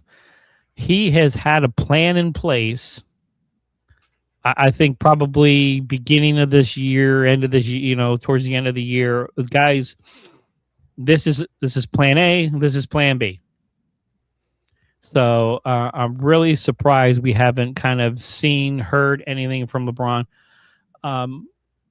But what is crazy is right now the NBA is waiting on bated breath for what LeBron James is going to do. A 41-year-old superstar in his waning years, that is going to move the needle. I mean, Shannon, what are your thoughts? I mean, is your NBA future waiting for the decision 2.0? No. I mean, it's more along the lines of get it over with more than anything, because it's probably going to break about 12 a.m. So it's probably going to be about 12 a.m. We're going to wake up to it like we did the Luka late. trade. You know how it is. We're going to wake up to it like the Luka trade. And, that's what's going to happen to us. I mean, they're not going to let this be like happening at 7:44 right now. That'll kill all the free agency. No one would care. You know that there's going to be something coming like later on in the night, and we're going to have to stay up for it, or we're going to have to see it in the morning when we get up. So, I mean, it ain't over yet. LeBron did say he wanted to leave. I get it. and I'll believe it when I see it. But I think it's pretty much a wrap. So, I think we've figured that out. It's pretty much a wrap. Unless they can pull some rabbit out the hat. I doubt it. Where do you think he goes? Wow. The two leading are Miami and Cleveland. Miami, I don't think, has the money. A third time in Cleveland would be stale as crap in my eyes. Because, the second time around, it was the going home, the full circle. You started your career, you ended the full circle. If he signs a 10-day contract, then fine. But other than that, no, not a third time. No, and this squad is good. Like, this squad is getting good. With the exception of James Harden, but this squad is getting good. And you want to mess with the formula more? JB Bickerstaff, what is he going to do? That poor guy. What did he do to deserve this? Did James Harden and LeBron on the same team in the older years? Nah, man. That's Kenny Atkinson. Bickerstaff was there before. Bickerstaff's in Bickerstaff's in Detroit now. Detroit. Yeah, my bad. Swatch. No worries. But Kenny Atkinson, honestly. But analytically, this does make a little sense. Hey, man, Kenny Atkinson might have something for both of these guys. No. Carson would have that if that happened, though. Carson would have a fit. Oh, my goodness gracious. Again, you're only doing that to sell jerseys and T-shirts. Yes. But still. Here we got some more breaking news here. We talked about him earlier. The big name. It's a James, but not LeBron. It's Bronny James. His $2.3 million contract with the Los Angeles Lakers is now fully guaranteed next year. So they did not choose to waive him after Monday night, which is maybe LeBron's last wish on his way out. But please don't waive my son.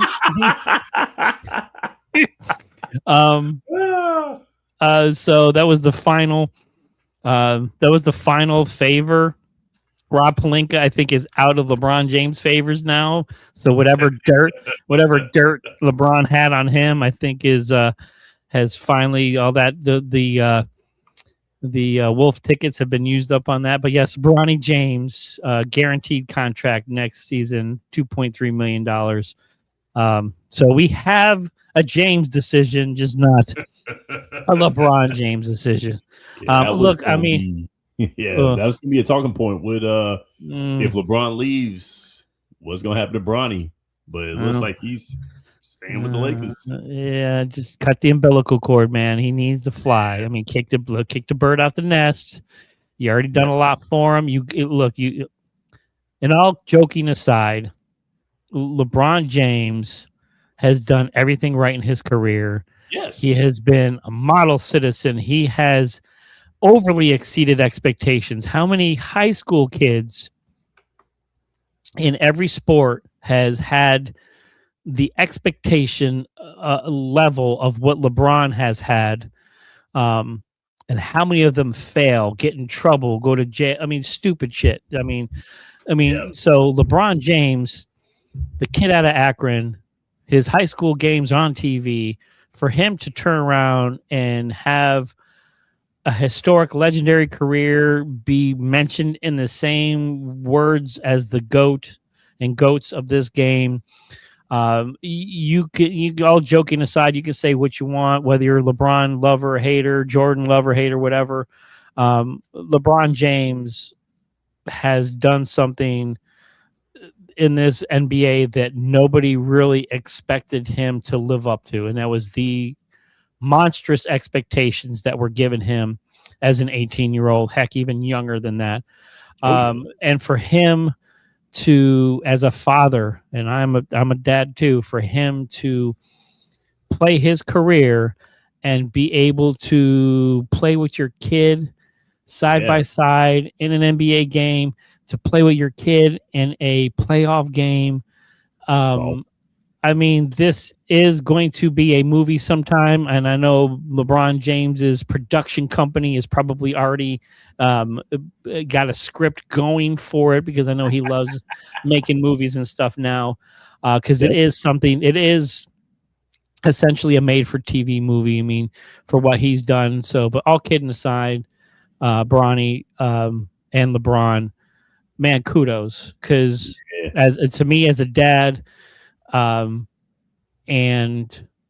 I've watched this game for a lot of years, and I've watched sport for a lot of years, and I've seen a lot of people fall and fail and just do stupid things for what you've done for this league, and to have that moment to where you can say, "Look, dude, I did everything I could, played the game the best I could, and I got to finish it and play with my son." I mean, that to me is absolutely unbelievable. But I really can see LeBron James can do whatever he wants. He's kind of earned that right. If he wants to go play with Steph and be the Golden Girls and with all the old guys there and finish his career in Golden State, go for it. Because his decision is not about money. He's a billionaire. Right. What the hell does he need? You don't need an NBA contract. That's, if anything, that costs him more money. He's got to pay taxes, so he'll probably just donate that money anyways. He's just playing to play. I mean, playing to play. So whether he goes, I think it's between Golden State, Miami right now. Yeah, I don't see room on Cleveland for him to really play, and it would just be a farewell tour if anything. And there'd be a lot of noise. I think the Golden State thing, because I know him, Steph, and Steve Kerr, they were on the Olympic teams and played the Olympic teams together. I know him and Draymond Green have a relationship. So, like, I can see that being fun. I don't think it's going to be they're going to compete for a championship unless they can trade Jimmy Butler away and maybe Porzingis and get younger and get some height on that team. But I can see him. Horford is still on that team, and he's 40. He's another 157-year-old player. I mean, so again, the Ben Gay tub in that locker room is going to be lit. But I could see him doing either Golden State or Miami. I think that's probably why we haven't seen a decision yet, is he's the one piece of the puzzle, whereas he was trying to get his boy Anthony Davis. That fell through, so I think that may make a little bit of a difference. But at the same time, I just think he's going to sit down and go, okay, do I want to play with Giannis and Bam and play in South Beach?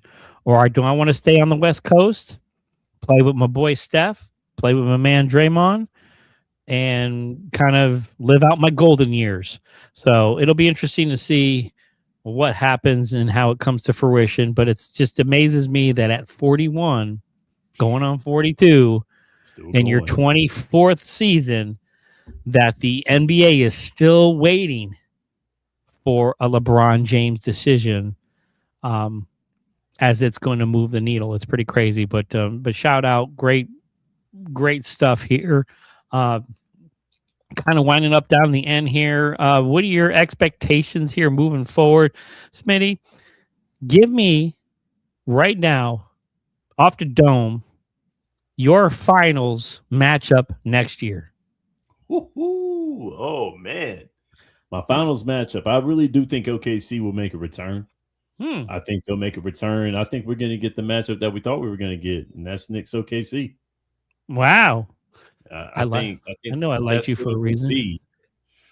Here's the thing with the Spurs. Now, on the other hand, if Wemby can play better in that post in the playoffs, because here's the thing, they know they're going to come at him.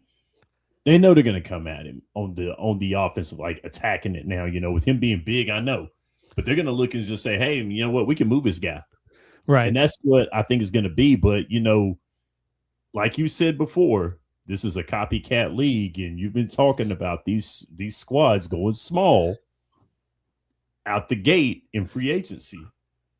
They're looking for speed, and they want to be fast. It looks like all of a sudden they want to go to the cup now, or go with the dribble drive or go with that penetrating and pass off for the catch and the shoot. I think that's probably what they're trying to do. They've been jocking the Knicks, it looks like. So this is going to be really interesting. I do see OKC going back into it. I think it'll be Spurs, OKC, Western Conference Finals. I think it will be. And with the East, Jaylen Brown's probably going to end up leaving the Celtics somehow, some way by hook or crook, or he's just going to say, no, I ain't playing and sit down. But other than that, I think it'll be New York. I think I've got the Knicks. I got the Knicks, and I know Indiana's going to be retooling, but I don't know if they'll get back because they lost a significant amount, even with Halliburton coming back. I dare say Knicks Pistons. If we're looking at it right now, I say Knicks Pistons. I mean, I don't want to put Cleveland back in the fold, but I think that Detroit will probably learn a little. I think they'll learn a little bit more. JB Biggerstaff will probably get that squad to go a little further. I got the coach right this time. Thank you very much. But, but if it's not Knicks, if it's not the Knicks representing the East, which I really think that they will, and that's not because of the repeat factor or anything. I really do think that they're the best squad in the Eastern Conference as we speak. I did not pay him to say that, ladies and gentlemen. No, I did not hold a gun to his head to say that, but thank you very much for saying that. The reason why I'm saying that is because look at what they're doing in the offseason. I mean, look at what they're doing. Guys run it back. Guys are coming back. They're invested in this, and you don't get that anymore. You don't, especially in this modern sports era that we're in now.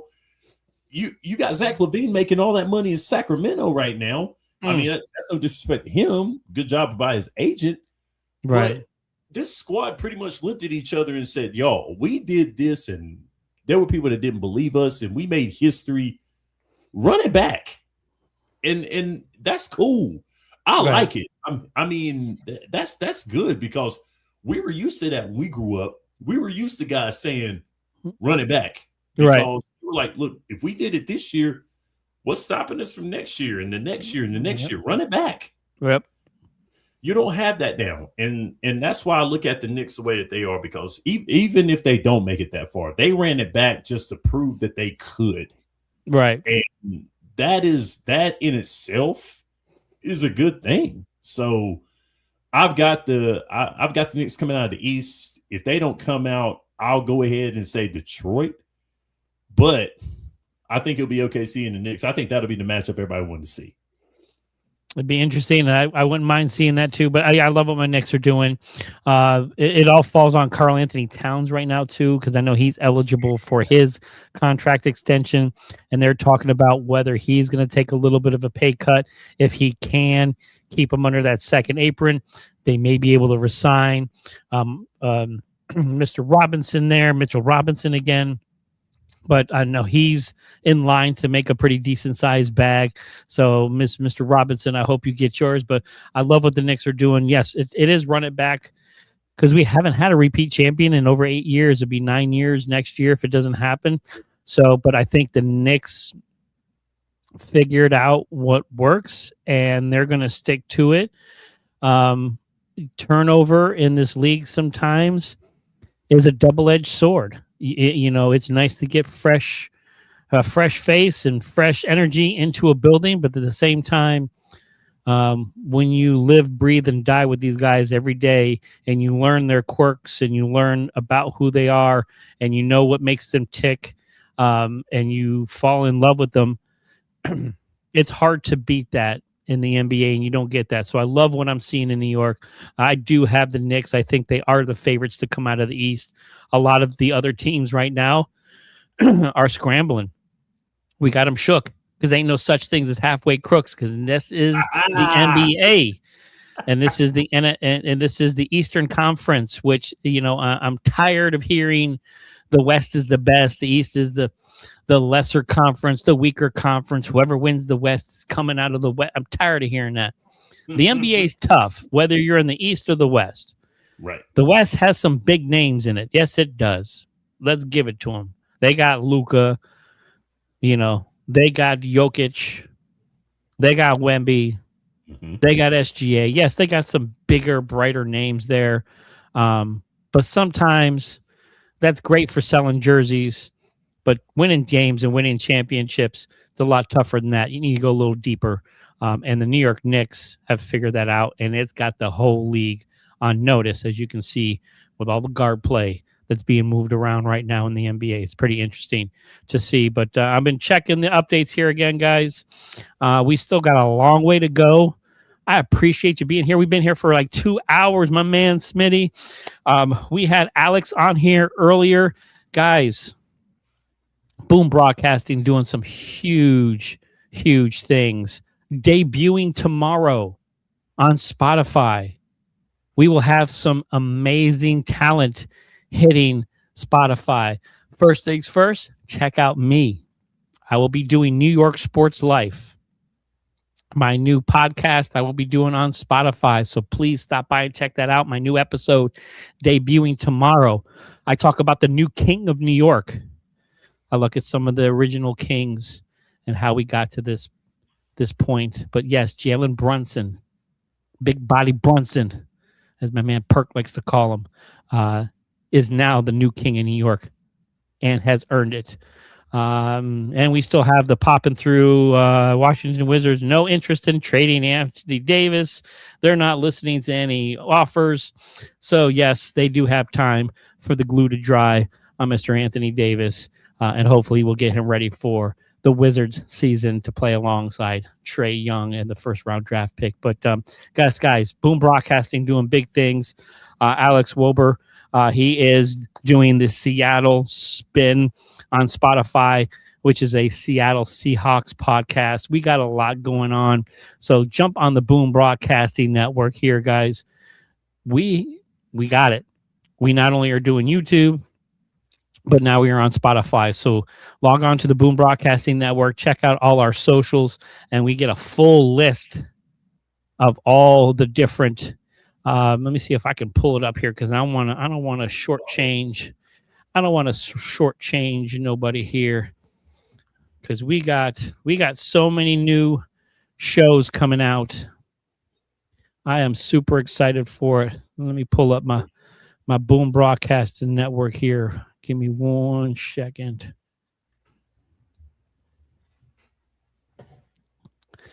Because, guys, again, Boom Broadcasting doing big things. We have so many new shows. I can't even keep up with it. We just announced a new podcast expanding again tomorrow. Happy anniversary. Podcast Media. I know you've been here since day one. I came a little bit later, but 2 years on the Boom Broadcasting Network, man. Congratulations. Fantastic. We just announced that Mr. Luke Anderson is going to be having a motorsports report where he's going to be talking about NASCAR, F1, IndyCar. I know you like hearing that because my man, Mr. Shannon Smith, is a fan of sport and does a lot. So I think he's going to be kind of collabing a little bit here with Mr. Luke. Yes, we have Alex Wober doing the Seattle Spin co-host on the Boom Broadcasting Network here. You also have brand new coming out here, even though it hurts, but I love talking about it because my man, Mr. Michael Davis, I love him to death. He has his brand new podcast coming out called Defending Dallas. He's going to talk about his sports city, Dallas there, and especially about the Dallas Cowboys defending the Stars. So we will definitely enjoy listening to that. And let's see here what else we got. We got the Seattle Spin. We also got a new podcast coming. Esteban Serrano doing On the Clock. And I'm not going to throw any hate his way, but he's doing a San Antonio Spurs podcast. So I'm hoping he will give me the opportunity to come on and maybe do a collabo with him. But yes, Esteban, welcome to the Boom Broadcasting Network. On the Clock, a Spurs podcast. And then Andrew Wright joining us here, doing Adios Pelota podcast, who's going to be a podcast. I probably said that wrong, but it's going to be a San Francisco Giants podcast dedicated. So Andrew Wright, welcome. And then cool man, my man, Mr. Carson, who usually does his show with Aaron Snyder. He's also done the Lombardi Party. He's going to do Duke Basketball and Beyond. So his new podcast coming on Spotify, Duke Basketball and Beyond, by my man Carson, which is going to be a lot of fun. And then Mr. Michael Davis, he's the hardest working man in showbiz right now. He will also have a show. He's going to bring back the man behind the mic. He does that and has done that on the YouTube channel, but he's also going to take that to Spotify too.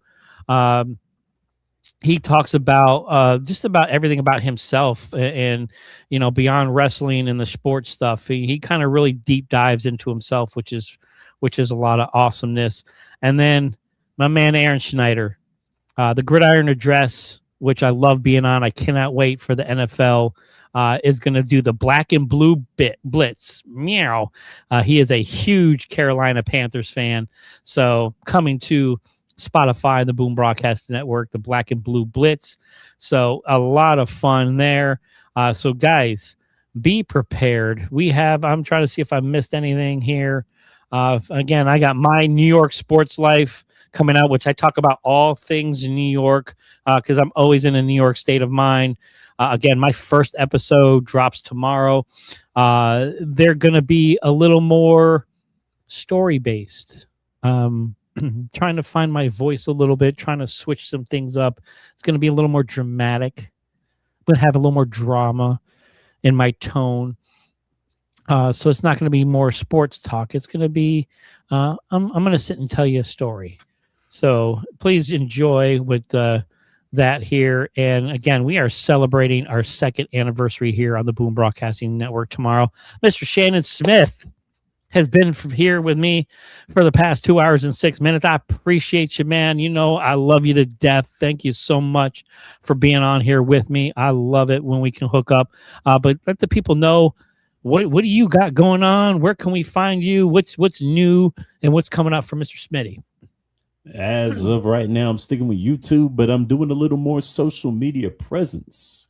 So there will be some quick hits on your social media for Boom Broadcasting coming up real soon. Michael Davis has been telling me for about maybe 6 months to a year, do some short form stuff for the social medias. I'm listening now.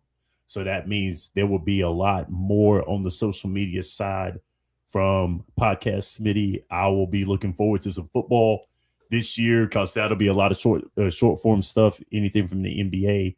I'll be looking to do some more short form things, but as sure as there's WNBA basketball, which right now the Commissioner's Cup is on. Go Liberty. Let's go Liberty. Liberty are winning. They're winning right now. No Asia in this game. So I'll be talking about this game coming up Friday on my podcast, Quick Hits. I'll be talking about the Commissioner's Cup, the outcome if the New York Liberty can hold on as they're up by 10 right now in the second quarter. If they can hold on, then we'll be talking about that game. I'll be talking about that. A little more analysis since I missed last week, celebrated the birthday last week. So I got to catch up on some basketball. I've got everything from Olivia Miles and AZ Fudd might have a little bit of a rivalry as opposed to their last game. Of course, some of the drama that's went on with the Phoenix Mercury and the Indiana Fever. Thinking about who can knock out the Minnesota Lynx right now. Is they're the number one squad in the WNBA. I'll be talking about that on Friday. So I'm looking forward to seeing you there on Friday to talk some WNBA. I'm Shannon Smith, and this is Quick Hits. I love it, man. Thank you so much for doing that. Yes, you guys got to stop in and check out Shannon out. He does a phenomenal job with that. And fingers crossed here, Liberty, the New York Knicks won the Emirates Cup last year and then turned around and won the championship. So if the Liberty can win the Commissioner's Cup, maybe they can turn around and hoist that championship too. I'd like to see some more champions in the city of New York. Give me a lot to talk about here on the Boom Broadcasting Network, 3 from Deep, and New York Sports Life on Spotify. So again, guys, thank you very much for joining me here. Been here a couple hours. Again, we're still going to be checking out the free agency and trade updates. I will be back. I'm hoping I can get on here and do a show for Saturday. I got a lot going on at the household right now that's got me in a little bit of a flux. But guys, I'm so honored to be on here with the Boom Broadcasting Network. I am so thankful for being a part of this 2 years Boom Broadcasting Network. These guys have welcomed me with open arms and continue to support and continue to grow. We look at, we got a lot of new faces and a lot of new voices coming to the Boom Broadcasting Network here. So that's what we're all about. And that's why you guys need to check us out this is where you can come to find your voice and listen to people with some great things to say. So guys, thank you very much. Shannon, again, blessed. It's always been a pleasure. Everybody here, again, hit that like and subscribe button. Go check out Spotify, search the Boom Broadcasting Network. Look at all of our socials. Check out all the new shows that we got coming out. A lot of great content, a lot of great materials. So, guys, thank you very much. Much love. And we will check you next time. Peace.